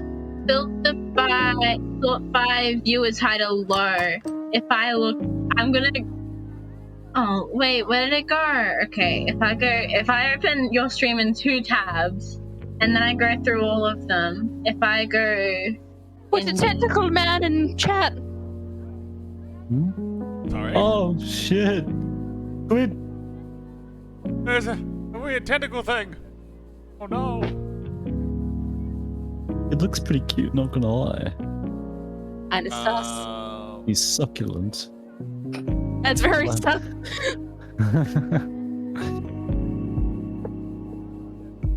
Okay, 1, 2, 3, 4, 5. Was this no? Viewers high to low. So have we done all of the 1, 2, 3, extra 4, 5, things? 6, 7, No, I 8, think we got 9, more. 11, 12, 13, 14, 15, 16, 17, 18, 19, 20, Oh, 21, yeah, 22, 23. Is that one around that? Is your stream supposed to be frozen, Sean? Not frozen, is it? Could just be. There's nothing. I'm not moving, so it doesn't look like it. Oh, okay. I'm just standing still because I was typing something. All right. So, All right, do we want to continue then? what's around the corner on your left? We are the top panel Oh, wait, no, for no. people playing Necro. Yeah. Oh, I imagine we're the Sorry. only No. panel for people playing Necrobarista. That's the top one, but they only have 4 viewers. So we're actually. Oh my Wait, god. there's another. crossover? Well, there's another group of people playing Crossover? Necrobarista. We should when we finish this they're still doing. I should try to figure out how to do a raid. We should raid them. They're also a VTuber. Oh, They're yeah. also a VTuber. And they're also from Australia. Damn. Wait, seriously? Yeah. If You you have search up English Necrobarista speakers, right they have now, it's really funny. All right, I have to look at that. That's amazing. We're not the only ones. We're not the only Oh, ones. apparently they've indicated that it's for mature audiences. Goodbye, tree. What? You're too young, Tree. No. You are the baby. Baby Tree, you're a sapling. Oh, wait, no, she's gone. I think this person's doing it by themselves. Yeah. They'll probably have a Oh, lot. they've just started. Yeah, they have. Wow. That's it. What's the Stick timing of forward. these switching Going. that up? Hey, Let's come keep on. going. Let's keep Now going. I'm sitting in a Yeah, cafe. I've just gone Is over it- to looking yeah, at the stream and just like, oh, they haven't started. Maybe after the stream is over, we should pop in and just say hello. Hey, Yeah. hello. Yes. We're the Yeah, other no, random we group of Australian, I suppose, slash PNG tubers Yeah. technically, who just happened to be also doing the game at the same time, and you were apparently the only other person doing it, which is amazing. And that means that we're best friends now. Yes. We are here to be kind and polite. All right, let's continue. Those eyes, those inner eyes. Let's look at you. So empty. But Orca's perfect for voicing that character. Exactly. Well, honestly, the fact that the characters are lined up with everyone. What are you saying about me and huh? I'm What are gonna you disappear. saying? Oh no. Like, Alright. I feel like Orca would fit Ashley the most, but she also fit Maddie. now why would I fit Ashley? Because of the insane dialogue she has. Not because she's short. And so That should be a Sam is reason. calling you a crackhead. Thanks, I really do like to give off that energy. I don't know, it's just like the throwing knives like part as well. I don't know, it's just, the very I think I wacky. do this down because I'm kind of suicidal and I do have bets on him. He's killed himself. You know, I think that's how he died. But Oh no, that would be sad if he killed himself. yeah, exactly. Why wouldn't they do that? Oh, this is perfect screenshot material. Yeah, I know. I was just thinking that. I really like the aesthetic stuff to post to my story. Make it like just make it like an. I wish you could make it like an animated background. That'd be cool. Good. I could do that. Yeah. Oh yeah, Sam, you have wallpaper engine now, don't you? I do. Yeah, no. Fuck you. I'm gonna hunt you down.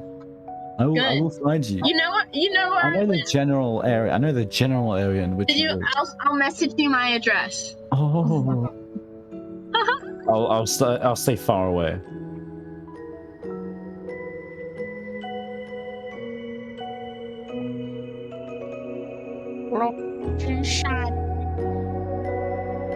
God.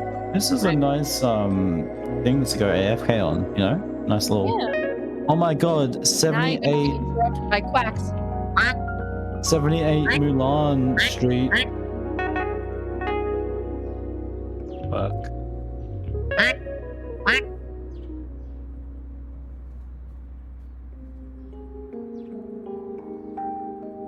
Karawoo. Karawoo. Karawoo and Shinji.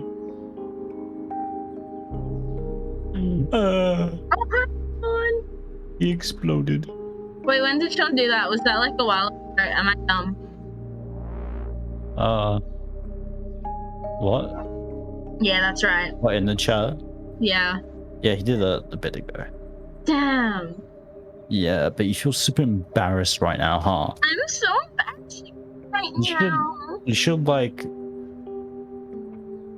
be more embarrassed than you already were. You know why? Because it's embarrassing.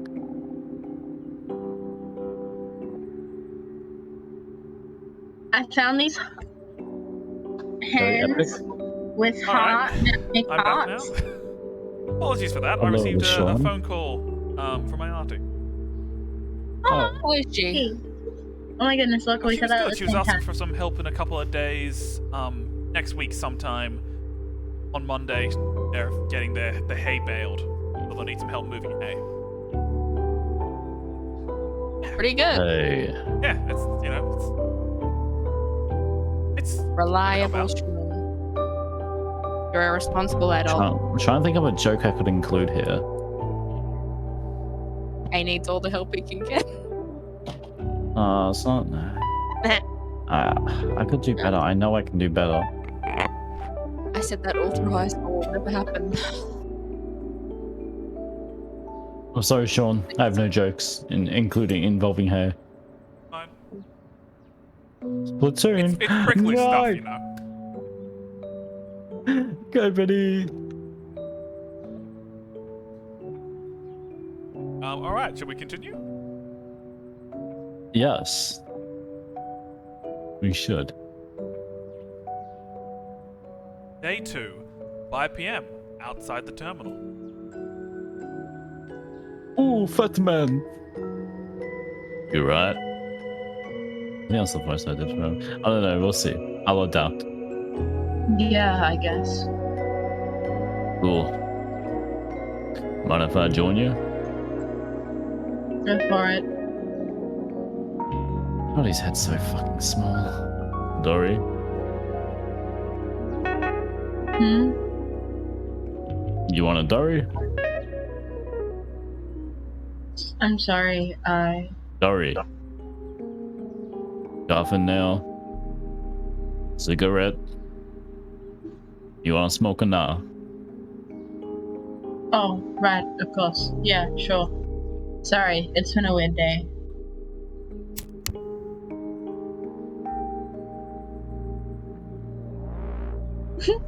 Thanks. No worries. Where are you from then? You're the first to ask. I live in Collingwood. Oh yeah? Whereabouts? Smith Street. Bit pricey up there these days, isn't it? Bet you like your Arvo toast. Huh. Piss off. I've got housemates. Well, I know what you mean. Bit odd. Being dead and all that takes some getting used to. people keep saying that, but it doesn't make me feel any better. I understand.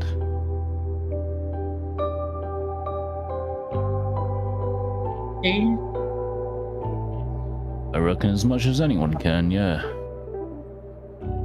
Right. Hey, what's our toast actually taste like?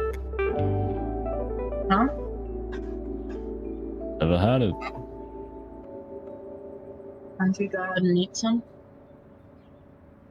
I'm sure Maddie could whip it up if you asked. Avocado is a highly malevolent fruit. Don't trust them one bit. Plus, I've got this whole situation. Yeah, how's he smoking with that? Oh, so that's what the straw was for. You got it. What does it taste like? I don't know, it tastes like avocado and toasted bread.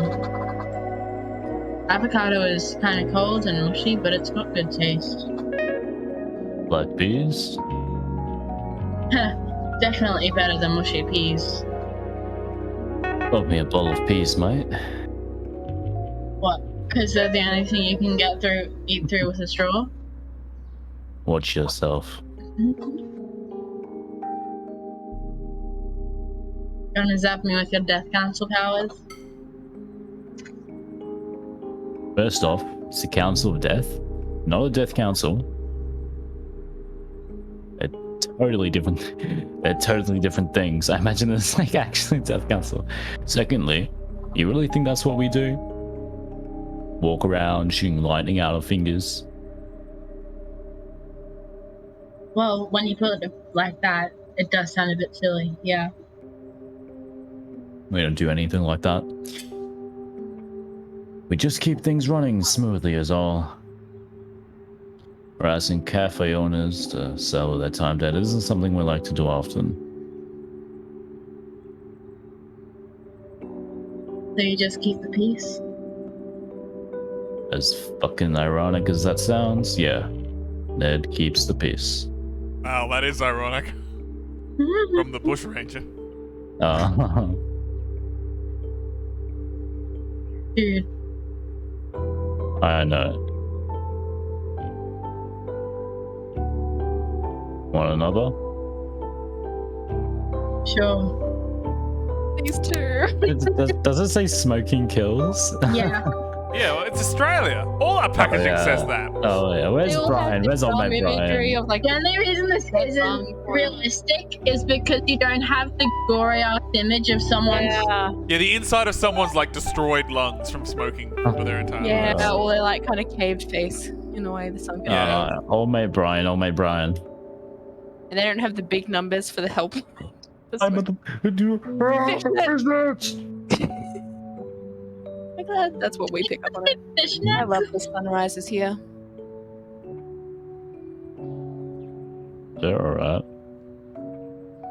You watch many sunrises, Ned? Not enough, I no. don't think that's Maddie talking. Because Maddie and Ned do not have that good a relationship in everything we've seen previously. I'm gonna go jump off a cliff. I think it's still the same character. Maddie's just like stuck in behind. Even semi-immortals need their sleep. Her I mouth's just open like though. to. Yeah. I just like to sit here and watch it. Even when it's cloudy or raining, there's just something about watching the sunrise that makes it easier to deal with the coming day. Feeling optimistic all of a sudden. Yeah, it's Maddie. Alright. But she's not the one who's sitting there. But it's focusing on Oh no, But it you was Maddie. can. Was Maddie for sure. Oh well. That's Okay, the one then. downside of this game is sometimes it's not clear Yeah. who's speaking. Oh my god, first person? Oh my god, I'm glowing blue. I think you're passing on. It's green, by the way. Shan? Yeah, it's bluey green. I don't feel great. I'm still having a lot of trouble, Guys, I'm dead and I've only got a couple hours left before I have to go, and I don't think anyone here really properly understands what it's like to see your last sunrise ever without having any idea what comes next, and that really fucking terrifying. And I'm never gonna see my friends or my boyfriend or my family ever again. I'm just gonna pass on and I'll never know how they remember me or how they mourn me, or if I'm ever gonna be remembered as a good dude who tried his best, or I'll just be forgotten in a year. But that good dude who tried his best couldn't even win a freaking game of five-finger fillet in the basement of a cafe that sits on the bank of the Styx, as far as I can tell. And God, I can't even tell if that matters. What were the stakes? Low? High? I can't tell. I'm so disoriented and I'm trying so desperately to feel something, but it all feels as if I'm slipping away with every second and I'm losing myself by degrees, and that's incredibly scary and I don't know how to deal with it.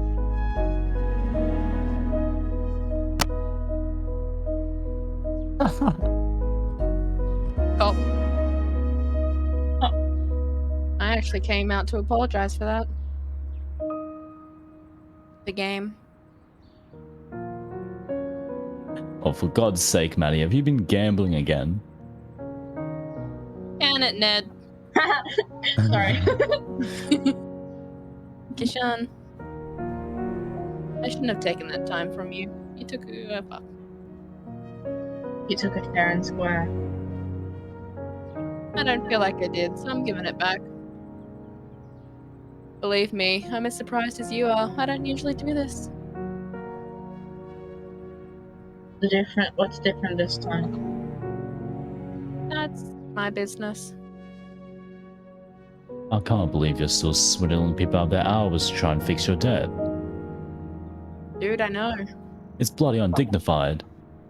It's a clear violation of the rules. I will punish you right now, my man. I thought you'd stop pulling that crap once you took ownership of that cafe from Shay. You really think doing this is going to help you pay this debt? Yes. Absolutely. And if you've got any bright ideas on how to do it otherwise, I'm all ears. We should have never granted you and Shay those license to practice. You've obviously failed to be responsible with them. You really think we wouldn't be doing it if we didn't have the licenses, Bushman? Given your history, the hypocrisy on display here is astounding. That's all behind me and you know it. I've been working on doing some good for the last 100 years. Council? Really? Yes, we maintain balance. You know why that's important. Will do. I don't need you moralizing at me for your ivory tower.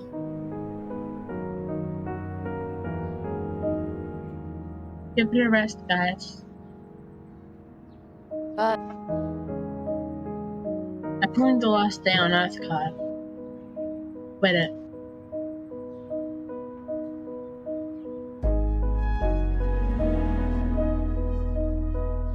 I'll be inside. Come find me when you want those hours back, Deshaun. For what it's worth, I'm sorry about all of this. I've never been to the other side. I was too afraid to leave. Walked the land for decades, evading the council. That's the crime they call revency. Staying too long, upsetting the balance. But in lieu of booting me straight to the next place, or some sort of eternal punishment, the council offered me a job. Sorry, that sort of stuff you don't care about, I suppose. Is it gonna be a council member? It's interesting enough. Nah, I'm just filling up empty air. You should head inside and grab those hours back. Truth be told, I'm not feeling especially fond of Maddie right now. She might have been dishonest with you, but even I can tell she's at the end of her rope. You might not be able to see it yet, but I think the people in there are fond of you. You think so? Maddie wouldn't have offered the hours back if there wasn't something different about you. Plus, that kid actually seems to like you, yeah? I guess. She kinda just dragged me off and got me to hold screwdrivers for her. Trust me, she thinks you're great. Go on, go inside and say hi. I've got some business to go stick my nose into anyway. Alright. Catch you in a bit. I've got some questions about the council.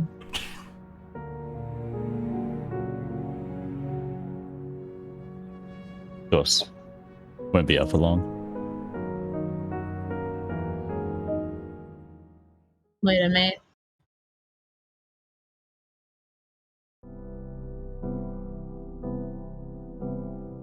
Hey, You're those hours back. I guess so. It's 24 hours I don't think would make much of a difference. I'd prefer that you have them. Ashley's been enjoying having you around. Just Ashley.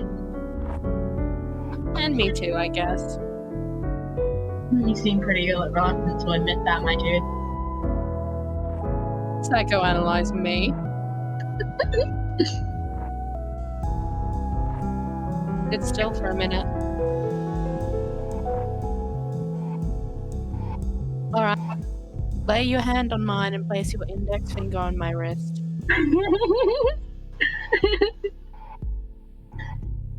Is this a part of your ritual or just an excuse to hold hands? Ooh. Shut up.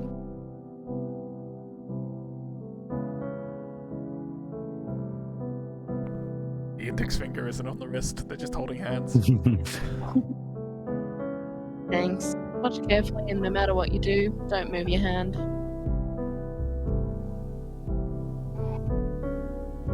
There's usually a bind them spell I use to make sure that doesn't happen, but I've run out of reagents required and you probably don't care about that. Alright, yep. I got going. I give this time freely and without coercion, but as above, so below, I maintain the balance.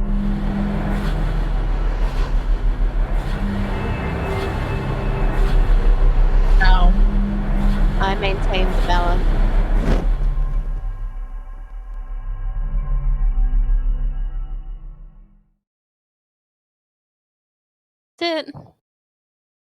How do you feel?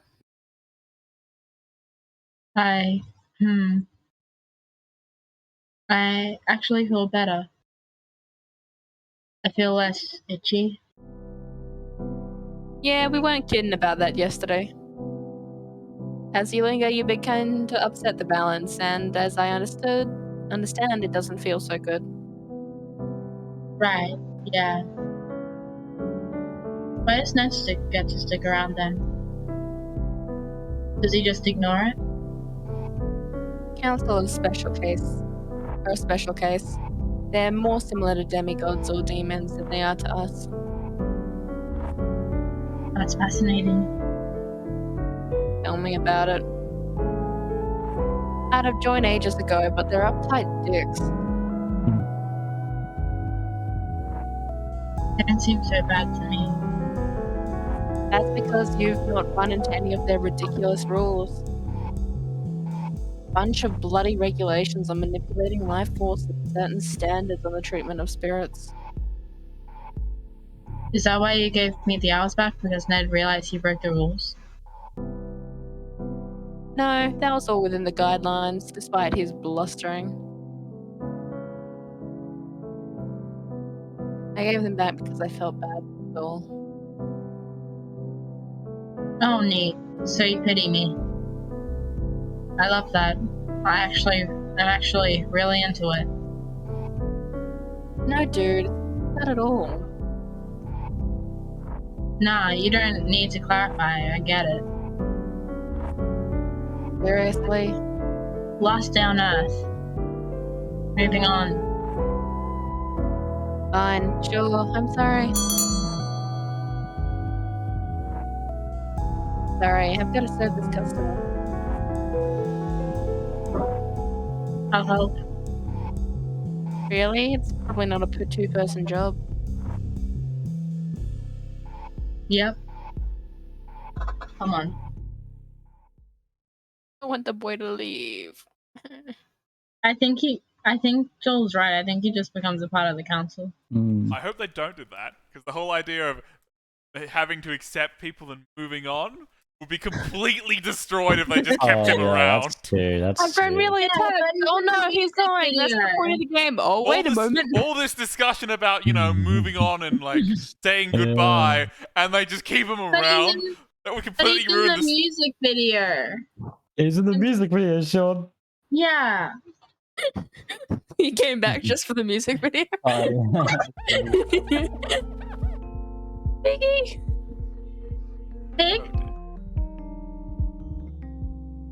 Day 2, 6 p.m. Terminal. Here. Oh, that's here. Wait, no, that's me. Anything else that needs doing? No, I'm gonna take this tray of glasses into the kitchen. You can go chill out for a bit. I'll take them. You need a break. Sure. Where's the kitchen?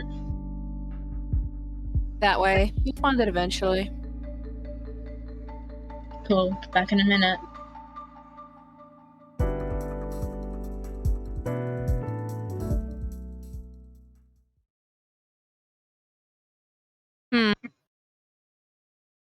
Oh.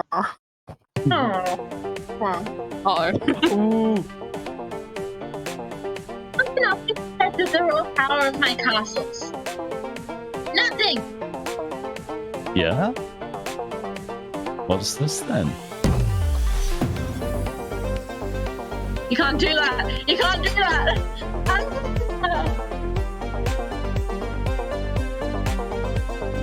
Wait, what is that? Like, Oh. not a good chess board. They're not playing. I don't think they're playing chess because the pawn just took the rook head on. Yeah. Look at you, chess master. And the white pawn's also moving in the opposite because most of the white pieces are on the other side. Yeah. So it feels like the pawn just went backwards to take the rook. Black doesn't have. Neither of them are playing with a king. We'll see. Fair point. We'll That's a see. that's a bigger point. There's no king on either side. The formation end of the board, that means that it can turn into whatever. Yeah, this isn't chess. I think we've managed to say. We've established this is not chess. This is Yeah. child chess. They know how to play chess, so they've made up their own rules. Yeah, if it was chess, they'll definitely have a king at the bare minimum. Yeah, the king's sort of important for chess. No, I think we'll see. I think we'll see. What do you mean I think we'll see? Ah, my castle! Don't learn by my own hubris. No, it was just a pawn. And maybe a little bit of hubris. Wait, no, isn't that the king? Yeah, no, They've got that's a one king. But that wasn't in the previous shot. No, it wasn't. Bishop. Knight. Go the castle. And check. Check, you say?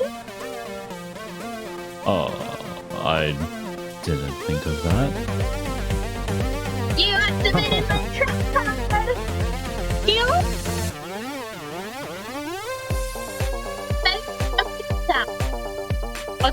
There is the mirror of the One window. king, okay. Wait, where's Black's king? I don't know, but look at the window. Yeah, the window's weird. Trippy. I love being on acid. I tricked him into a false sense of security. And that's embarrassing. You seriously let her outmaneuver you that hard? Yes. I'm very ashamed. I suppose the real hubris was inside of me all along. I freaking love winning. I should try doing this more often. Don't you think? Cats win at chess. Could grow into a bigger winning streak, you know? Man, Orca, this really is you. Wow. I'm not that mean. You wanna play something with us? I more meant the fact that you can play chess. I should really head back down to the bar. There's nobody there. Come on, take a load off. If anyone really needs you, they'll know where to find you. I grab us all a drink. Make sure there's nobody waiting down there, then we play something. Won't be 5 minutes. Can I come back this time? You never come back. Oh no! Oh no! I'm just gonna go out, grab some milk. Milk, yeah. My mom said that. I'll come back. My mom Promise. Why don't you pick out a game while I'm gone? Let's find something, Ashley. What do you feel like playing today? Oh,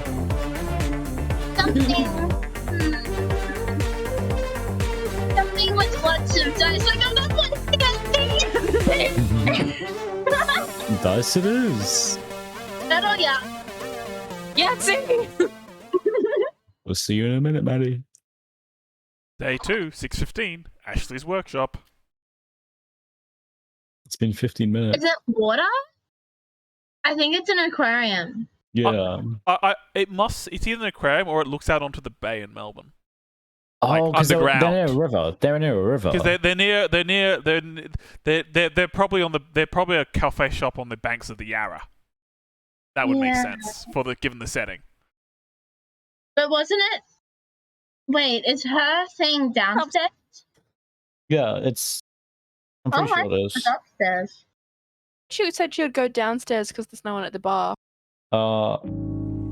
Yeah, she said downstairs. Oh shit. Wait, is it Oh, D&D? Are they actually playing D&D? No way. Oh. But a little. And that's why the 4th season of Row Battle Royale was on an absolute betrayal.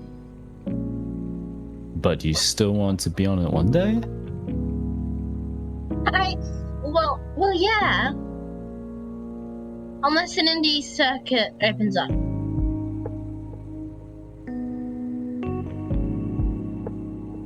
Okay. It appears we have lost the Orca. The creature is just lurking in the darkness. The frog is I'll be lurking under your bed tonight, Sean.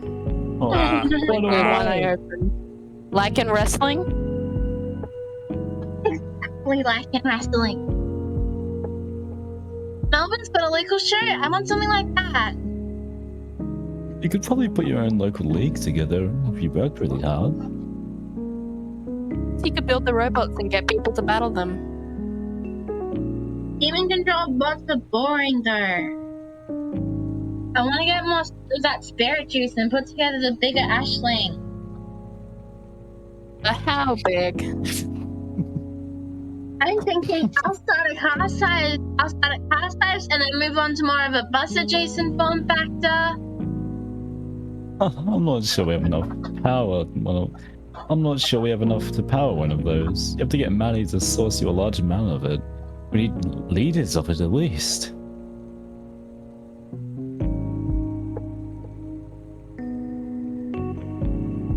That'd be super cool. Didn't you say it was illegal though?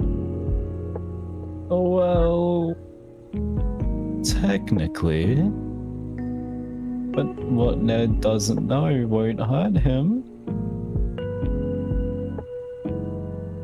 He'd lose his head if we knew half of the things we were doing around here. I don't know, he seems fairly lenient with you, right? He wasn't always like that. Long time before you turned up, you nearly shut me down because I... Did you believe it's because I sheltered a criminal? I shut you down because of that? Am I thinking of the same criminal you are? Trust me, the irony was apparent. I found it very, very funny.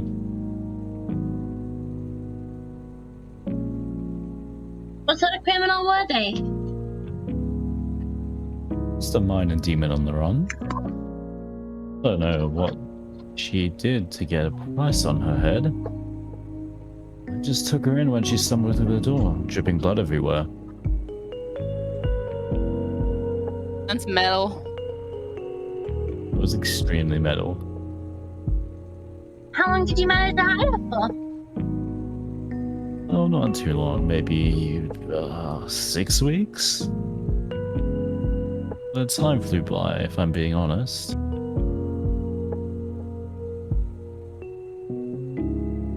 Why is that? Was she from the Gluck realm? No, nothing like that. Oh. We, Yeah. bonded.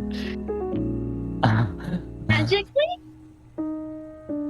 How'd you do that?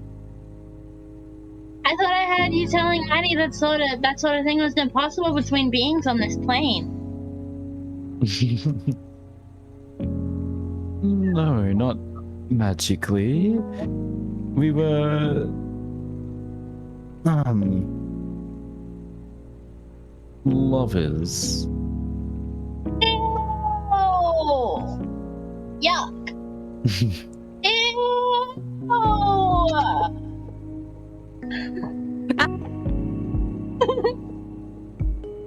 Happier days. I love hearing about when you were young and reckless.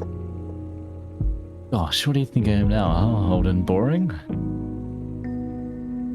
Definitely old. Despite myself, I must say you were definitely not boring. There's the patented Maddie charm. Well, you know me, I'm full of them. Oh yeah. Charms. Hexes. Curses. All on your account, old man. I won't deny it. That's you again, Trey. Oh, sorry. Him, Maddie. No, it's Oh, Kashan. sorry. Well, No. Understandable. I thought you said chicken. Hey, dude, having trouble finding the kitchen? Yeah, I couldn't. I checked everywhere. It's just behind the bar, man. You can't miss it. I told you, I checked everywhere. Nah, you're not catching my drift. It's just behind the bar. You can't miss it. Have another look. You'll be there this time. Sometimes you just gotta remind the quantum hallways that they exist. Fine. We're gonna keep him here, Maddie.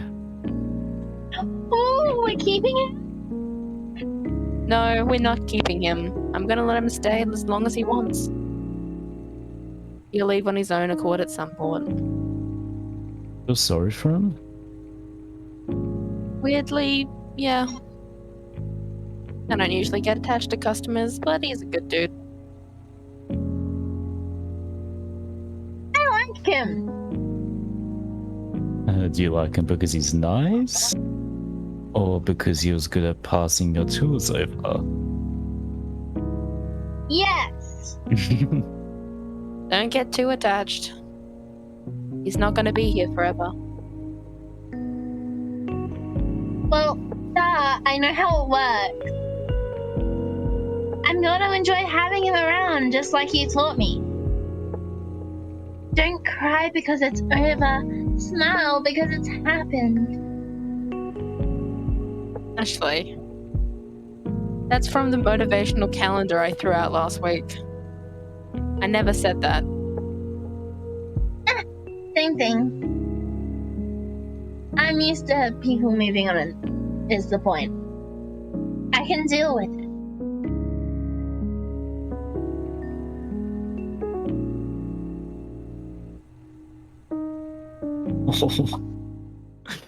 Good.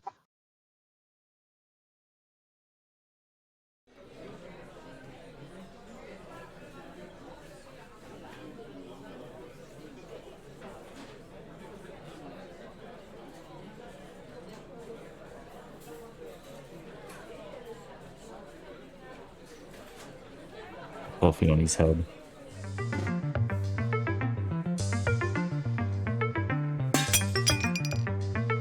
Fuck!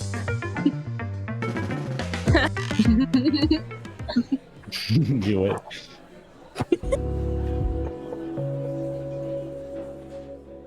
You gonna keep staring at the coffee stain or not? Yeah. Okay, whatever. What do you want from this conversation? I'm an open book as far as matters of life and death are concerned. Yeah.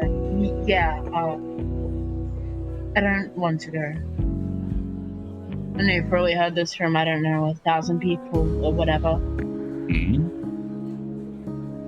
It's not about staying around for people or wanting to go back to my old life. As wonderful as and not stressful as that sounds, like, I'm not afraid of what lies on the other side. I don't think there's any point to worrying about it until I'm there. I just didn't think I've spent enough time here. The cafe. No. Oh, this? I guess you'd call it this plane? Roughly speaking, I suppose so. I want to know what you did to be able to stay. Sure. Did Maddie give you those hours back? Yeah, why? Well, that's the way. You can just find enough hours to stay as a spirit. Half here, half gone. But it's a wretched existence. I wouldn't want to live like that. How would you find the hours though? There's only so many you can get from consistent content beings, right? The crappy psychology of gambling aside, you're right, yes. So the question is, how do you do that? How do you create life from nothing? The answer is that you can't. Kishan, it's impossible. Well, the answer was sex. Shut the fuck up, Orca.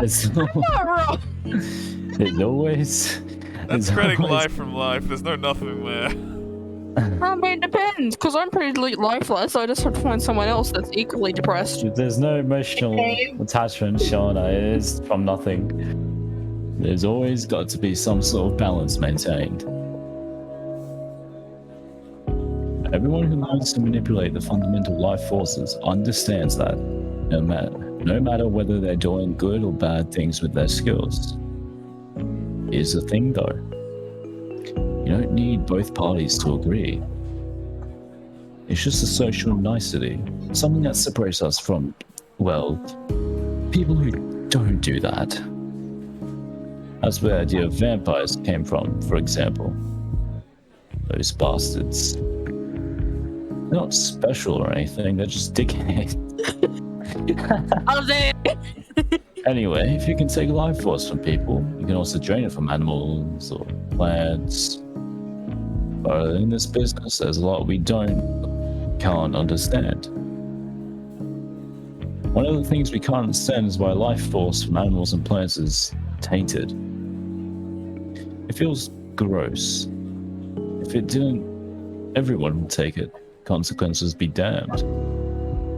That's... How were you feeling today before Maddie took the hours back? I felt like I was slipping away. Like my mind was really foggy. It was really hard to think or put sentences together. Nobody really noticed though. Typical. Imagine that, but 10 times worse. You're foggy, but there's also something fundamentally wrong.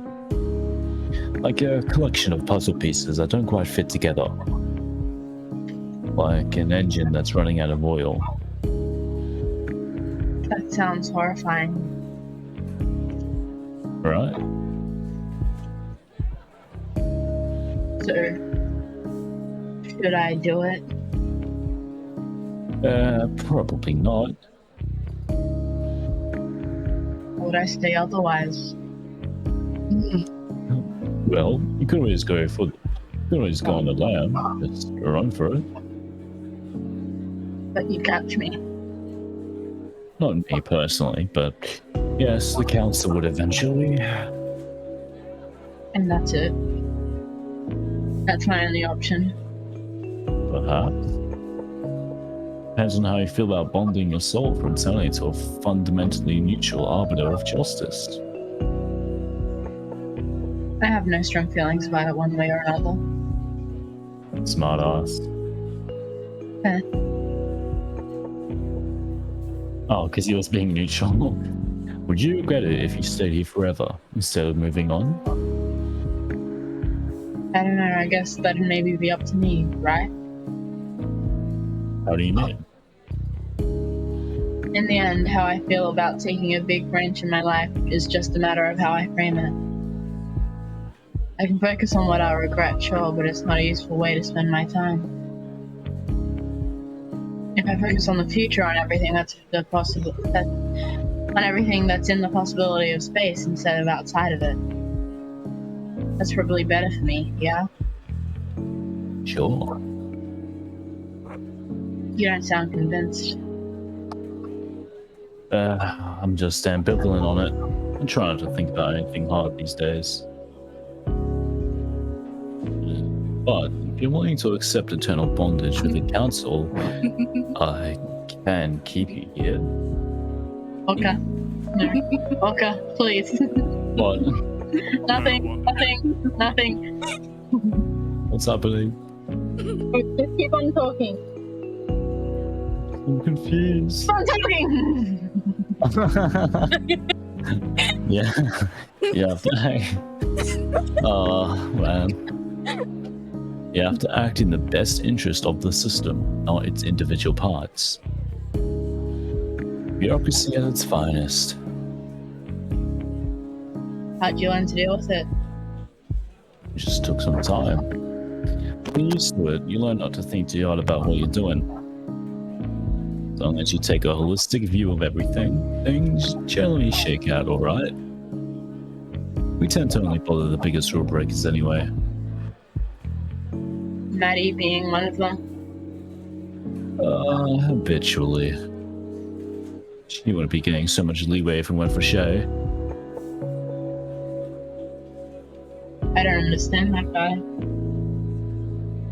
He's nice, we've chatted a bit. But what makes him so special? He's provided services in the past.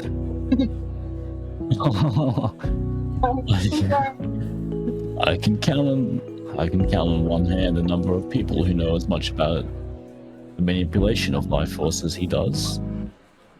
He's been researching it for over 100 years. No way, he's that old. He looks like. How does he look? How does he look 60? He just look mid. Come on. 16 Come max is like, on. you know. There are some, you can get some pretty look. I get that. Yep. Yeah. Much older than that. Wild. We're getting sidetracked, hello. How do you feel about joining the council? I don't hand out offers willy-nilly, you know. I'm interested, but I don't know. Can I have some time to think about it? How much time do you have? You've been out for nearly 25 hours. Oh no, sorry. Yep. You're overdue. Put it on Maddie's tab. Ah. Okay. I assume you're not gonna stick around forever? Unlikely if the next few hours are anything like how I felt this morning. I'll stick around until you have a solid answer then. Cool. Wanna get drunk? Already drinking, mate? Nah. Che told me about something pretty special he's got behind the bar.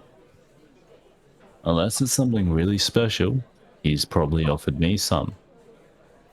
And even then, So you've tried the bottled soul? pulling my leg. You've got to be mistaken. You haven't seen it in person, have you? Here I actually have seen it.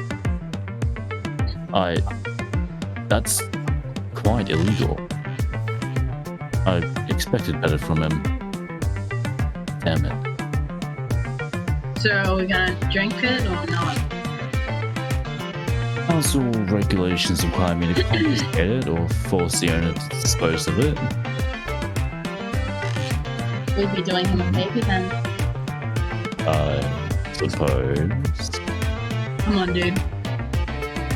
Chase said it'd knock you flat. When you say you, do you mean me? Or you? Or just anyone who drinks it? Anyone. It's like 200% alcohol or something. That's not technically possible. But I'll admit my interest is piqued. Well, let's not waste any time. Damn it.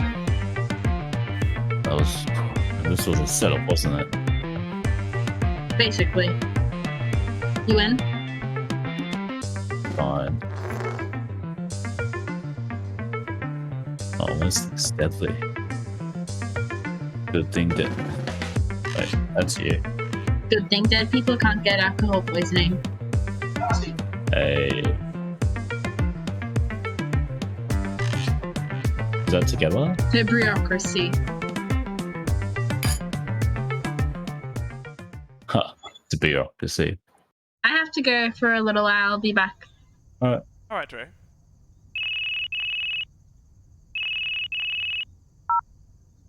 Look, I hate phone calls. Yo. Orders arrived. 3 days late, mate. It got held up by a mutual acquaintance of ours. Ah, shit. That'd explain why he's in my air. I'll be there in half an hour.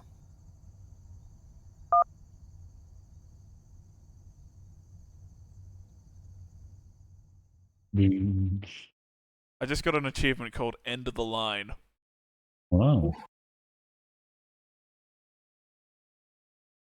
I'm hoping the person on the phone is the Yeah. the thin man from the start. Who Yeah, would I only think see that- his hands. That catabass is considered to be a vital part of the hero's narrative. Every hero goes to hell at some point. And in the stories, they usually come back, which is the bit that seems weird to me. I don't think that's how it works in real life. The cafe has a bunch of heroes come through claiming that they were going to conquer hell and come back. They never returned as far as I saw. The idea of a catabass is that in the grand scheme of things, hell or the underworld or Hades or whatever you want to call it. Anyway, it's on the outside of wherever we are, like we're trapped inside this sphere and we leave it to go to hell. Did the ancient Greeks ever consider that maybe we've been on the outside the whole time, just waiting to in? Maybe they did. Matter of perspective, I guess I'll ask one sometime if I ever meet one. But perhaps we're all just waiting our entire lives for this, to pass through the fuck that, to the next place. To be driftwood that washes up on the shore of whatever that next place actually is. Seems weird, but maybe that's where we're naturally meant to be. I'm thinking it's possible that this world isn't some sort of proving ground or anything. Maybe it's just a waiting room. A beautiful, flawed, complex waiting room. Personally, I don't think there's anything like heaven or hell waiting for us. No judgment either. The world doesn't ever operate in binaries or absolutes. That's the flawed human thinking projected onto things that are much, much more complex they can never perceive. And I don't think what's waiting on the other side is even something that we can conceptualize. I bet it's cool. It's a shame that it's a one-way trip, though. We didn't say anything. We just stood there talking the entire time. This fucking what was your robot? What did it used to be? It was like, damn. I think I'm the beer bottle. It's the talking. No, and the yeah, but alcohol. like their souls come from something. I was a crab. Yeah, they're from like Oh, spirit crap. liquid. Fucking crab. I don't blame you. Maybe one day. We now speak to Tuan and Hannah to experience the side story Walking to the Sky. Oh. What's happened here? We're Oh, this outside. is yeah. Ooh. Jump. I can't jump. My legs don't work anymore. Oh. When your legs don't work like they used to before. Oh. Oh. The tree's not here, so Yeah, no. We'll just explore and see if we can find any more things that popped up. yeah. Why don't you do them? Beth 2. We hear about the second half of the knife fight. Oh, she probably won then. Team Transient. Damn, is this cyberpunk?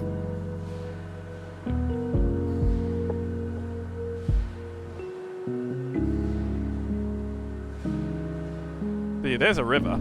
That's probably the Yarra. Yeah. Oh, I don't remember anything like this being around Melbourne. Yeah. Well, I guess there is some but- old industrial areas, but they're pretty. There's nothing like. There's also a Kind of chance a cool that this place place could that be we call entirely Jump. fictional. I mean, yeah, the place is probably entirely fictional. Let's be honest. What? The giant coffee shop that helps spirits pass to the next life is fictional? Of course that. Nah, Sam, nah, it's real. It's real. Hey, stop being a Wow. Maddie. Stop being a Maddie. I also see there's trams, which is very, very much Melbourne. Bams are everywhere. And that leaf, that's also a very Melbourne thing. See this plant? yeah. Yeah, that water, that's pretty Melbourne-y water.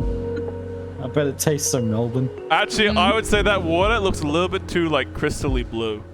If you've ever seen the Yarra River, it's a very brown river. I'm sorry for not getting the correct look of your water. I don't even see water, Sean. Where? It's over there, right? It could be the bay, I suppose. Yeah. I can't even see the water. It's sort of like you look at it. It could just be empty space. It could just be the skybox. It just looks vaguely. Or is the skybox actually looking up and down? I see something from down here. Nope, just filth and muck. You can't keep walking along that bridge, can you? You seem to stop at the same point. Yeah. That gets you here and then it stops you. So we have the grave. We have grave, beans, and a sign. And after we do the sign, the door will probably open. Yeah. Alright, we'll just wait for tree. Man, I'm hungry. I can go for some poppy seeds right now. Ah, you wouldn't. No one eats poppy seeds. Oh, I wonder if that stream is still streaming. Just because you have time. Oh yeah. Should we stop at 3 hours again, or is it still chapter by chapter? Is it chapter by chapter? Are we doing that? Doing chapter by chapter, but we're almost at 3 hours. We'll probably, when Tree gets back, we'll do the 3 outside. We'll find anything else, and we'll call it here because this is the the break of a chapter. So once Tree is back, we'll do the outside things. Yeah. I'm glad the storm outside hasn't gotten too intense. Yeah. The connection has been pretty good. Sean, did you see an event pings? Oh, I did not. Look at event pings. Do. What did they do?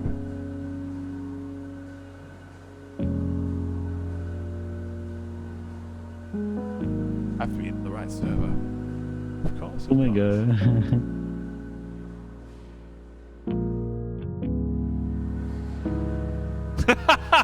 Thank you, Thar. I don't know if you're still here, Thar, but thank you for your minor edit there.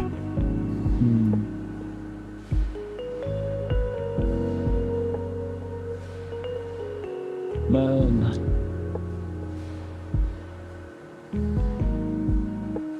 Who's your favorite character so far, Sean? Ashley is pretty sweet. And I She's think pretty crazy. Yeah, she's crazy. She's batshit insane. She was a crazy like 11-year-old, but I think she's the character I've enjoyed the most. None of the characters are like particularly bad. Ned's fun because he's Ned Kelly. Oh wait, he's literally Ned Kelly. He's literally Ned Kelly. Did you not pick up on this last time? I thought they were just joking that he looked like him. No, he's literally Ned Kelly. That's why they're talking about how. Wait, he arrested you. He arrested you for harboring a funeral. We talking about the same. It's all going because he used to be Ned Kelly. Alright. Oh dear. You see big friendship that Kishan and Ned has. Yeah. But Kishan seems to get on along with everyone reasonably well. Yeah. At first, he seemed like a "oh, woe is me" type character, like "oh, my boss hated me," but then he got better for me. Like, dude, he's just been killed. Oh, yeah. I feel you're allowed half an hour of "I've just been killed" after you die. Of woe is me. I feel like that's fair enough. You're dead. Yeah, woe is me for sure. You're dead unexpectedly. He doesn't look that old. He's like what? Yeah. It's like he's like maybe 20s, maybe 30s tops. I didn't realize that. Yeah. He's been suddenly killed before his prime. Maybe I'm a little bit apathetic. What? Can you look at the axe? To your right. Axe. Is that one? Oh, it is. Perfectionist. Right. Maddie. Why is Maddie mentioned in the axe?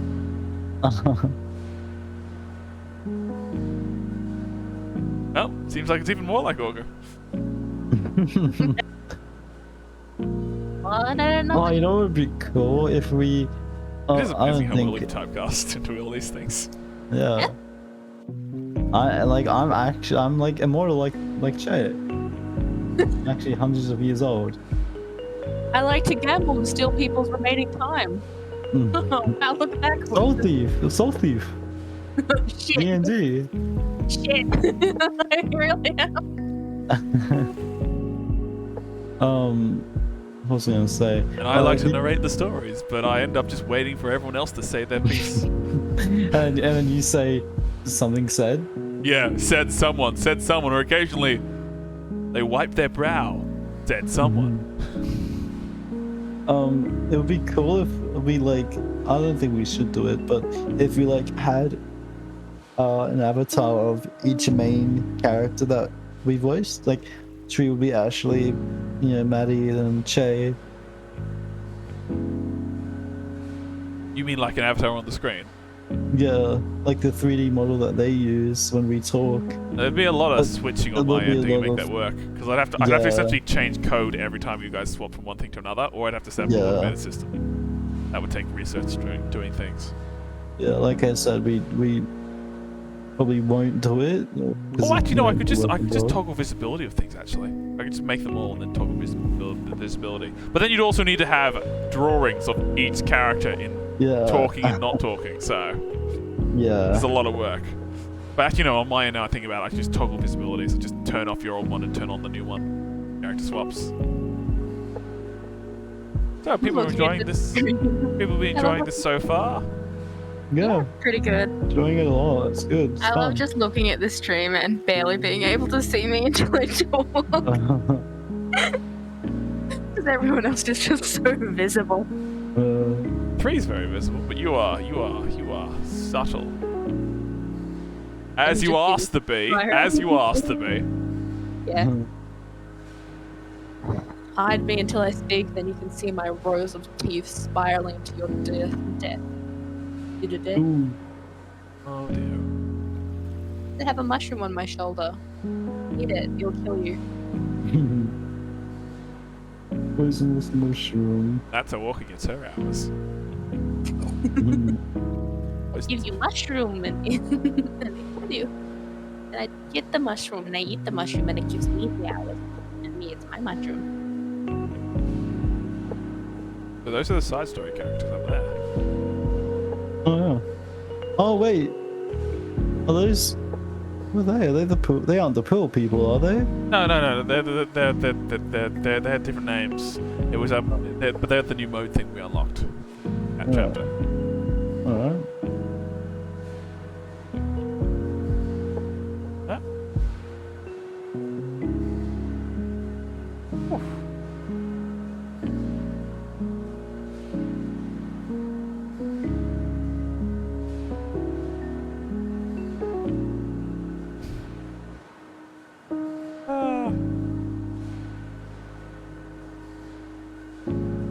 Yes.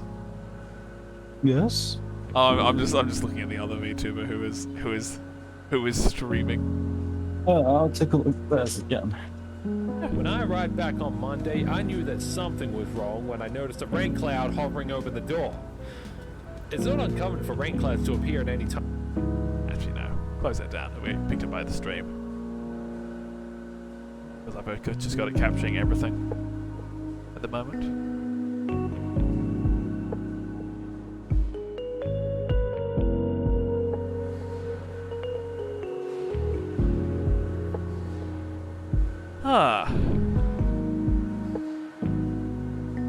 Oh, they got the Aurora Borealis reference as well. Yes, nice.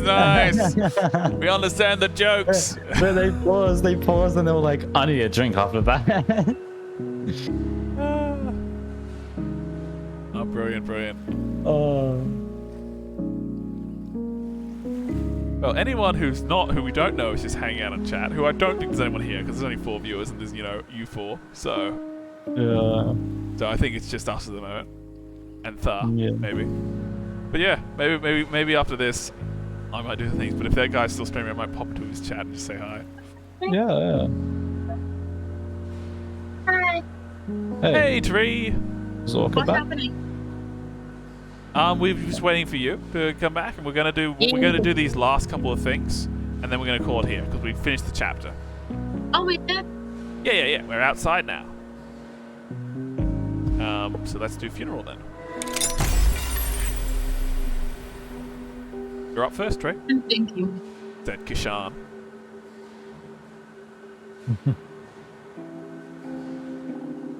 Did Orca disappear?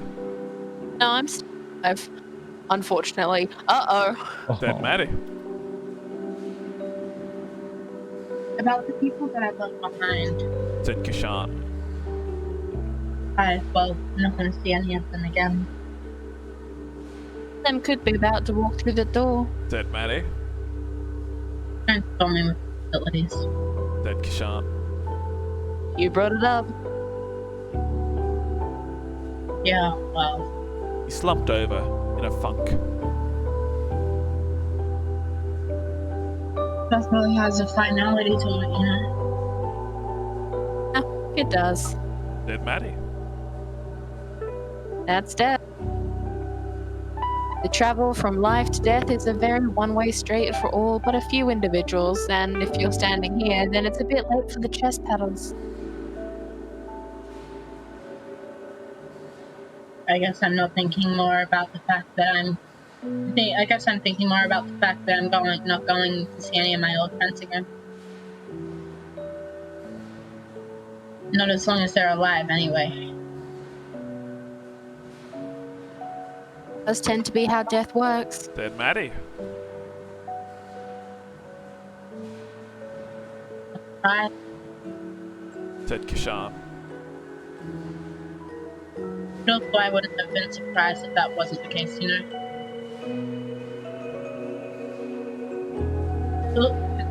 Like, I'm pretty sure on at least one occasion I've threatened people by saying I will haunt you, and now that's never going to happen. See, Said Maddie. you could have been someone's grudge ghost film. Guess that one's confined to that annals of Japanese horror cinema. Fire punch. Hey, Said Kishan. I was wondering, do you think there's any way for this what's going on? Don't. Said Maddie. Alright. Said Kishan. I thought, you know, it's kind of everyone's fantasy, right? See what people have to say about them after they pass. Wouldn't you want to see what was going on at your own funeral? I think it's none of your business what goes on at your funeral. Said Maddie. Really? No? I mean, I think it's pretty common for people to plan their own funerals. At least if they go late enough that they can see it coming. You know, I'd like to have my brother deliver a eulogy. Don't let them play any Barry Miller songs, that sort of things. Maddie blinked. Do you have a problem with Barry Manilow? No, I have no particular opinion on the man on his music. Said Kishan. But a lot of people who are old enough to be planning their own funerals do. That's your... You can make your guess. plans, but what unfolds at the funeral is up to those who attend it. Kishan blinked. What about the wishes of the dead? I thought you'd have a bit more sympathy for their interests, considering how often you interact with them. I care plenty about the dead. Said Maddie. You're asking about funerals. Funerals are for the living, my friend. Kishan opened his mouth to respond, but cut himself short. I never thought about it that way. I'm not sure what to say. You're short on words but high on energy. You can spend some of that energy by carrying this box upstairs. Said Maddie, gently kicking a large cardboard box that was resting underneath the counter. There's an alcove next to the bookshelf that would make a good home for this box. Ishan picked up the box, grateful for something to do with his hands. It was heavy enough that he had to make sure to lift with his legs and not with his back, but not so heavy that he felt out of breath by the time he reached the top of the stairs. His breathing was heavy, but not laboured. It was a good feeling. Ishan set the box down at the spot Maddie had designated and sat down for a moment, waiting for his heart rate to return to normal. It felt good to feel the heart beating inside his chest. This is how it feels. This is how it feels to be alive, he thought to himself. Actually, you should probably do this one, right? Oh, is that okay? Yeah, because they're your character thinking. So Yeah. Just do the words in italics. This is how I feel to be alive. He thought to himself. Yeah, I'm gonna miss it. Oh, that's the end. Alright, we've done that one. We have the axe, because of course. Let's find out what this is about. Maddie studied the gentleman at the counter as he raised his glass appraisingly. Her eyes narrowed on the drink in his hand as he took a sip. There was something in the way the man carried himself that irritated Maddie. She was irritated, not mad. Nothing he had done was rude or otherwise improper. If anything, the things that bothered her was the fact that he seemed too proper. The way his hand rested on the counter felt very deliberate. There was nothing lazy about the way he sat, perfectly upright, or what he did with his hands. One on the glass, the other resting deliberately on the brim of a top hat he had placed on the counter when he walked in. You want to be them, Sam? Yeah, sure. Was there any description as to what they were like? Nope. Or... We had a top hat.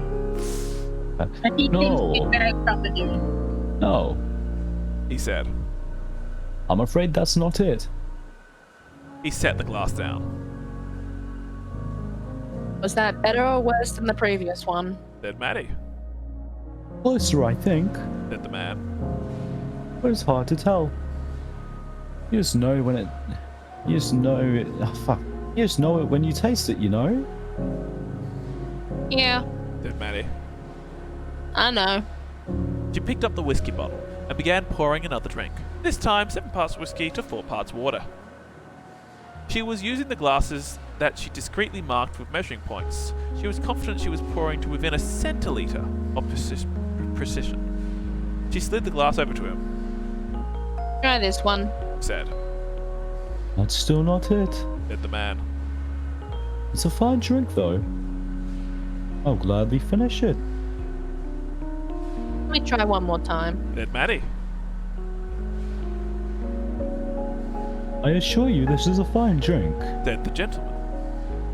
What I experienced in London was, I'm sure, a once-in-a-lifetime experience. It would be completely unreasonable for me to expect you to replicate it here. A good enough drink is perfectly good enough.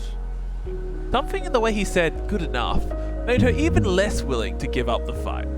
She grabbed the whiskey bottle and was about to begin pouring again when she felt a tap on her shoulder. Che, Hey. Can I have a word with you? said Che. Shoot. In back. Said Che. Maddie followed Che into the kitchen.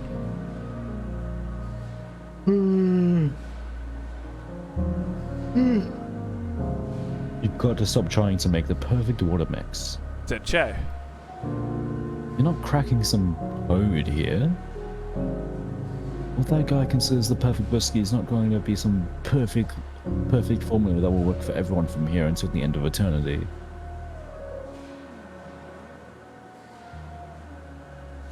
Some people have different tastes. I'm a Oh, we lost you there, Hello, Orca. Orca. I'm aware of that. Said Maddie. So why don't you give it up? Because I want to give him the perfect drink. Said Maddie. He's already got the perfect drink in London 20 years ago. Said Che. And every day that passes just makes the memory of that drink more and more unrealistically impressive. No, know. Dead Maddie. That's why I have to make the perfect drink. I don't understand. Dead Che. Che, that perfect drink in London 20 years ago, that one he still remembers to this day as the best drink of his life. People are supposed to have memories like that about this place. This is where it's all supposed to come together. That's why you can't back down? I can back down, but I'll find it very hard to forgive myself if I do. Dead Maddie. Can I tell you a story? Dead Che. Is the story gonna suck? You won't know until I tell it. Sounds like a good enough reason not to tell it then. Dead Maddie, crossing her arms. I used to be a logger. Dead Che. With lumber? You never told me. I did tell you that I worked a lot of odd jobs, Dead Che. and I figured that alone would be enough to communicate that I'm full of anecdotes about a large variety of subjects, even after you've known me for many, many years. I've lived a lot longer than I've known you, so it's not like I could convey everything I've experienced in the time I've known you. Oh, Dead Maddie. conversation allows you. Conversation allows you to compress experiences. You I could think that is compress Maddie. Oh, You could compress an entire day into an answer, so the question, what did you do today? you're right. Dead Che. Sorry. I don't like reducing big experiences to short, pithy statements about what I've done. No problem, no problem. It's the presentation style, as we previously said. It makes it so hard to tell who's talking sometimes. I already feel dirty about I already feel dirty about just saying I used to be a logger because there's so much more to the experience than just the job title.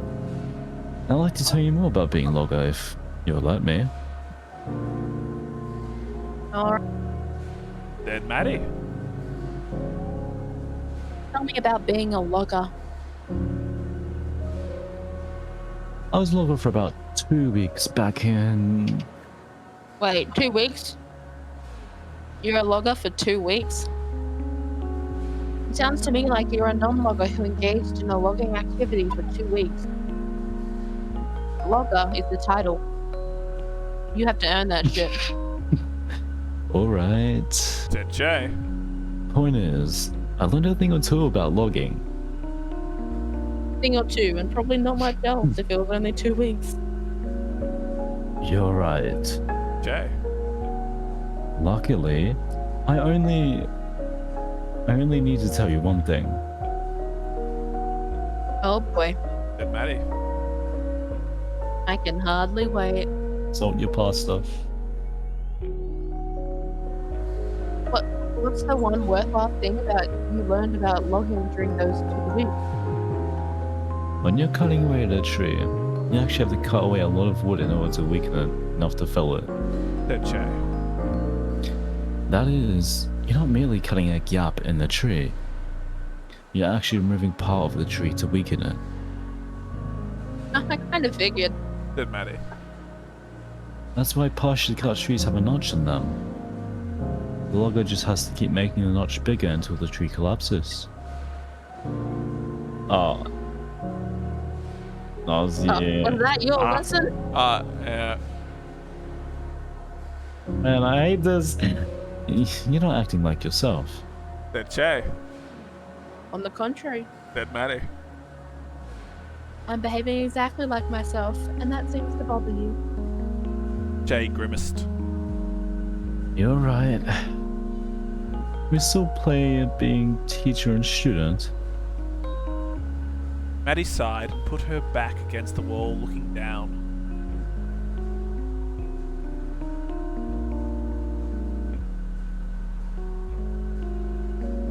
Orca? Yeah! Alright. Dead Che. He did his best to grin. Maddie gestured for him to go on. You were saying about cutting trees? Ah, right. Said Che. You need to create a notch. But to create the notch, you're removing part of the tree. You're taking a chip out of it. Haven't heard you, Orca.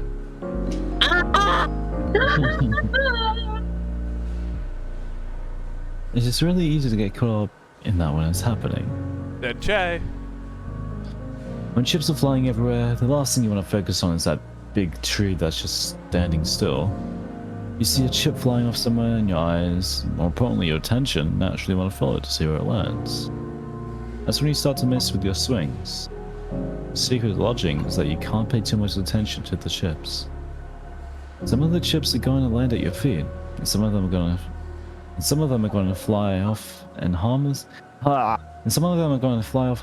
and hit you on the chest. And others are going to disappear from your field of view. You just have to focus on that tree. Focus on the impact you're making, not the trees. That's the secret of it. You need to focus on the big goal. Thank you for sharing the secret of logging with me. Said Maddie. Though it can't be too well kept secret if it's knowledge shared by people with only 2 weeks of experience. So is that it? Said Maddie. That's it. Che. That's a story about how you just have to let the chips fall where they may. Thanks for that bit of folksy wisdom. Said Maddie. Saving the pretentious wisdom for another day. Che. Very thin line between folksy and pretentious when you're acting like a genius for having discovered the etymology of common idioms. Said Maddie. Imagine a story about why you're walking. Said Che. I'm glad. Said Maddie. Maybe I'll even hear that story someday. He stepped out of the kitchen before Che could continue. Maddie returned to the counter. How's that whiskey? He asked. Best thing to happen to me all day, said the gentleman. You could say this glass of whiskey is the thing that made my day, Thanks. said Maddie. That's all I needed to hear. You should have voiced them from the start, Sean. You're better at that. Better at what, sir? Voicing the gentleman than me. I'm with the gentleman in the beginning. Oh, I got confused. Oh, it's fine. You did a better voice for him.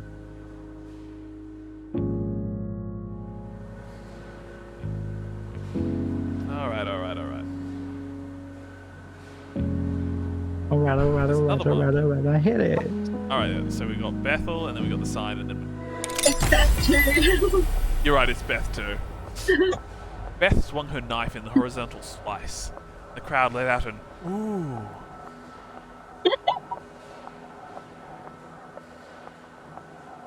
Wow. She said. Her eyes were fixed on Kyle, but she was speaking to the crowd. Definitely wanted someone coming down here investigating a noise again. He heard a few grumbles in the crowd, but they quieted themselves. Everyone understood her meaning. Playing with real knives in this manner was kind of the thing that was strictly verboten, and no one wanted to be on the wrong side of Maddie's bad mood. Even those who didn't fear death quaked in their boots a bit at the prospect of Maddie's wrath. He made a few more horizontal slices with a blade, cutting the air. It was the kind of thing people did to warm up the crowd, but Beth was unconcerned with what people thought about how she fought. Her movements with the knife were the only practice she was going to get with this knife, and she did her best to memorize to feel the blade as it cut through the air. It was a terrible knife for a fight like this, a serrated edge. It was designed for ripping and tearing cooked meat that stood still on a plate, not fresh meat that was attached to a body prepared to evade its cuts. This was an entirely different kind of knife fight than from one before. When playing with practice knives, the goal was to strike the opponent in the torso. When playing with live knives, common etiquette dictates the stabs to softer parts of the torso, like the chest or stomach. Stabs were the most likely to be immediately fatal to a normal person, were strictly against the rules. In this battle, the goal was simply to draw blood. Cut to the arm or leg would do.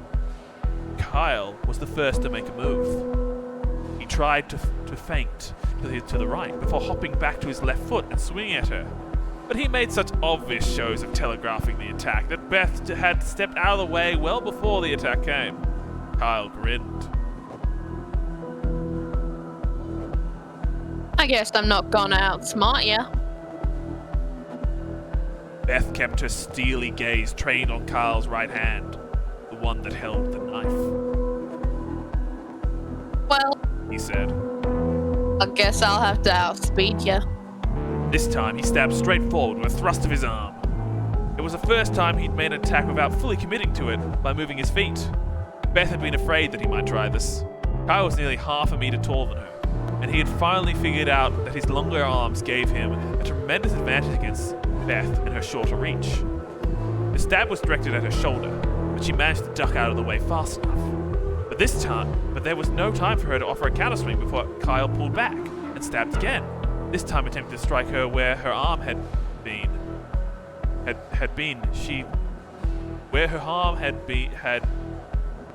This time attempting to strike at where her arm had been had she not moved just a moment before. Beth backed up, giving Kyle space and hoping to bait him into making a bigger attack. But he seemed content to continually attempt the one tactic that had come so close to working for him. As she stepped back, he stepped forward, and only after planting both feet did he go for another stab. There was nothing Beth could do but step back, giving him even more space to maneuver, all the while becoming increasingly aware of how close her back was coming to the wall behind her. She needed something to throw him off balance, find a way to reset. She stepped to the side, forcing Kyle's next attack to take a horizontal arc to reach her. As soon as she saw the blade coming, she swung her own blade.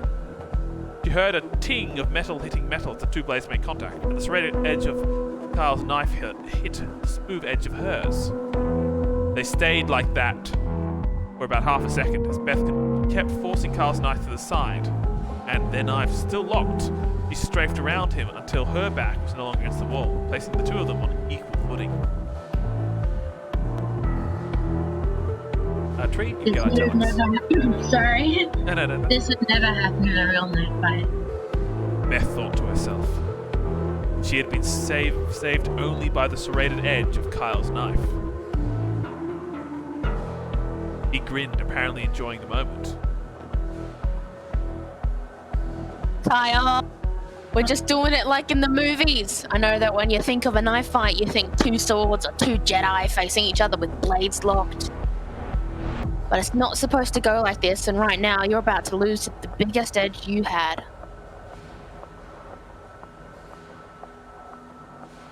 She finally... Sorry. Yeah, that was probably Beth, because she was still thinking about Kyle. But, it's fine. She finally slid her knife out of the lock, releasing Kyle, who seemed completely oblivious to the fact that their footing had changed. It was so bad at this that he didn't even have an awareness for what it meant to have her with her back against the wall.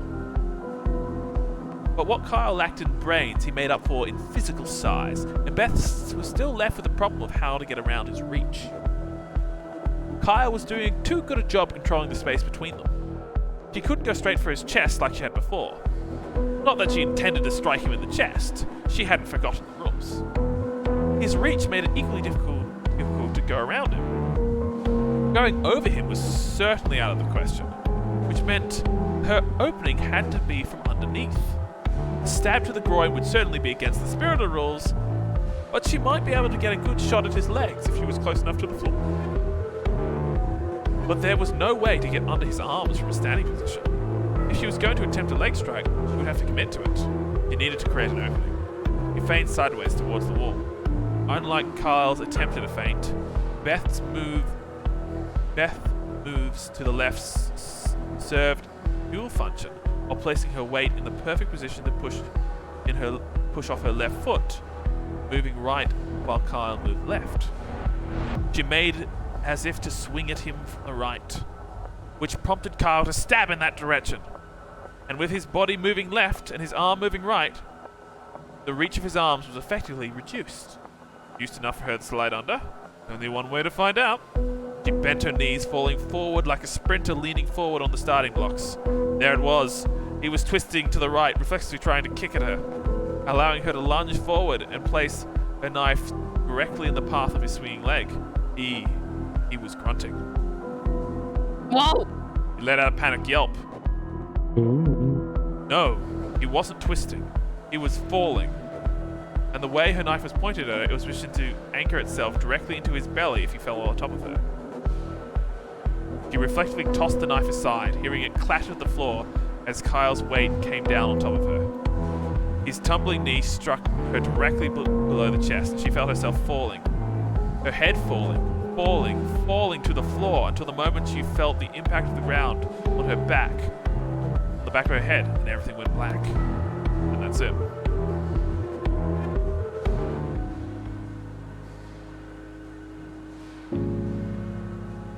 And finally, what should hopefully be the last one. Yes. A teenage boy approached the counter. When you got a bot. Ah, well, we know what we do with bots, don't we? Yeah, get him, We What ban is them. Get him, Sean! What's that? Want to Sorry. be famous What by was that, followers? Sam? What did the bot say? Want to be famous by followers and viewers on. Wait a minute! Didn't even give a like a. Oh no! It's not even a smart bot. Okay, it's a dumb bot. I mean, at least all the other bots I've had, they at least spaced out the link so it would actually it still turned up. This bot got automatically removed. I got you, Sean. Yeah, thank you. That bot. We're not accepting that from the bot. No bots here. No bots about it. No bots at all. I said bots, but okay. Yeah, but it sounds like bud. All right, fair enough. I'm not gonna comment on how often you hear these things. A teenage boy approached the counter, shoulders slumped forward, head down, eyes on the ground, until the moment he looked up to order a drink. He was old enough that he could have passed as a young adult with a better presentation, but the posture coupled with his oversized backpack he was wearing was a dead giveaway. Irrespective of his age, he was still just a kid. Who wants to be the teenager? I'll do it. Yeah, the youngest one here. Yeah, the youngest one here gets a teenager. Sure. Great, you gotta be the teenage boy. Yeah, have some voice cracks. An order befitting of a kid. Yeah, I think we can get that. Said Maddie. Think fast. Said Che. Maddie turned around just in time to see an aluminium can hurtling towards her. She almost caught it. The can rolled back towards Che, who scooped it off the floor. He hesitated a moment before setting it on the counter. No ice, right? Said Che. The boy nodded. Cool. Yeah, yes to no ice. Che cracked open the can and poured it into a waiting glass, which he then slid down the counter, pushing it gently enough that it came to rest in front of the teenage boy. The boy grabbed the glass. Thanks.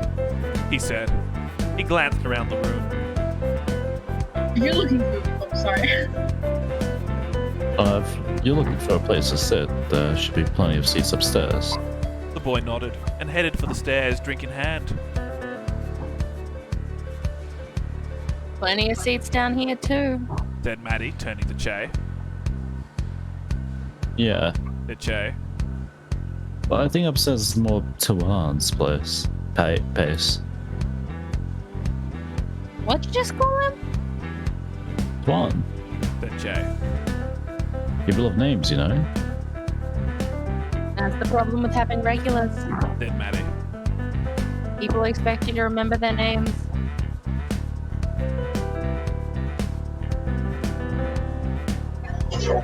Oh, now I think about it, Tuan probably wouldn't mind finding out you don't know his name.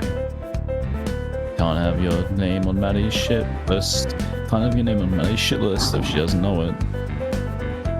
Should it be on my shit list? Said Maddie. No, he's harmless. The J. Maybe a bit susceptible to peer pressure. But I think that's why he comes here. Meet with peers? To connect with people who aren't his peers. The J. How many glum teenagers do you see around here? Too many. Said Maddie. Maybe not enough. The J. Please tell me you don't actually mean that. Said Maddie. Teenagers have the highest noise spending ratio of any demographic. Not the glum ones. The J. And if I were a glum teenager trying to find my place in the world and trying to carve out an identity for myself, I could imagine a worse place to do it than right here. Teenagers can go be glum somewhere else. Said Maddie. Whatever happened to proper teenage delinquency? Careful what you wish for. The J. We've been mercifully delinquent free for years now. Free for quite a while now. Proper teen delinquents shouldn't loiter in coffee shops. Said Maddie. They set things on fire, spray paint alleyways, and stay out of past curfew. Does the city have a curfew for minors? It should. Said Maddie. Teens need to be able to break rules, and all the better if committed acts of vandalism at 11 p.m. gives them a 2-for-1. Maybe they should avoid delinquency. Just stick to general mischief. Said J. Hell no. Said Maddie. We already have plenty Ashley. of mischief around here. And ever since Ashley set up shop. Got it. Said J. Next time I see Tuan, tell him he needs to be committing more crimes. What do you do if he actually takes your advice? He won't. Said J. Peer pressure only works if it's from a peer. Someone of my age telling him he'll be cool if he starts swiping liquor won't do much to assure him that... someone of my age telling him he'll be cool if he starts swiping liquor won't do much to assure him he'll become a thief as a ticket to popularity and acceptance. Find another teenager to tell him. I'll keep my eye out. Said J. And that's it. And Oh, the that's door's sweet. open. The door. All right. Wait, do we know how old is Shay? He's been around for. He's at least over years. 170. I think Of course. he's No, two. he's over 500. I know that. Oh shit. Oh really? Yeah. Yeah. Fuck you. Yeah, Sean, remember the year 2300. 3,000, I think you mean. Or whatever the postcode was. Oh, who was 3,037, I believe. Be around there. Somewhere Yeah. between 3,000 and 3,200. There's a few postcodes. But he's like a side story character. Is that Tuan? Yes, I believe Tuan is actually that one there. He Oh, does look he's fun. talking to a girl. Yes, too. You don't want to be my girl. Not, no. Not no? The hesitation. She Alright. can't do these sort of things to me. Sorry, Holly. Whoa.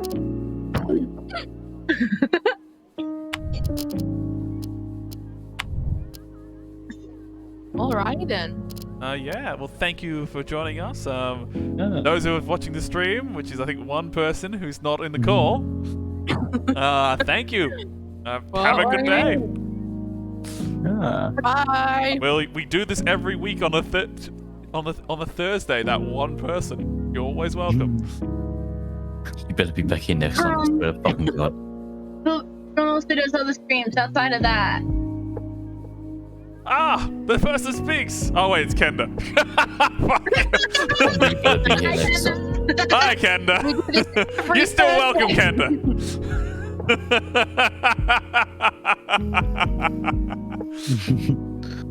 We were hopeful there. So hopeful. You gotta be friendly even if it is Kenda. Even if it's Kenda, we'll still be friendly. I Alright. tell your little brothers that to watch us, so they'll get free Robux. Don't do that. Please don't do that. All right. Well, closing on the stream now. person's still streaming. Ah. Yeah. Kenda says no. In the very Kenda way of just no. Yep. All right. Well, yeah, we'll close it here.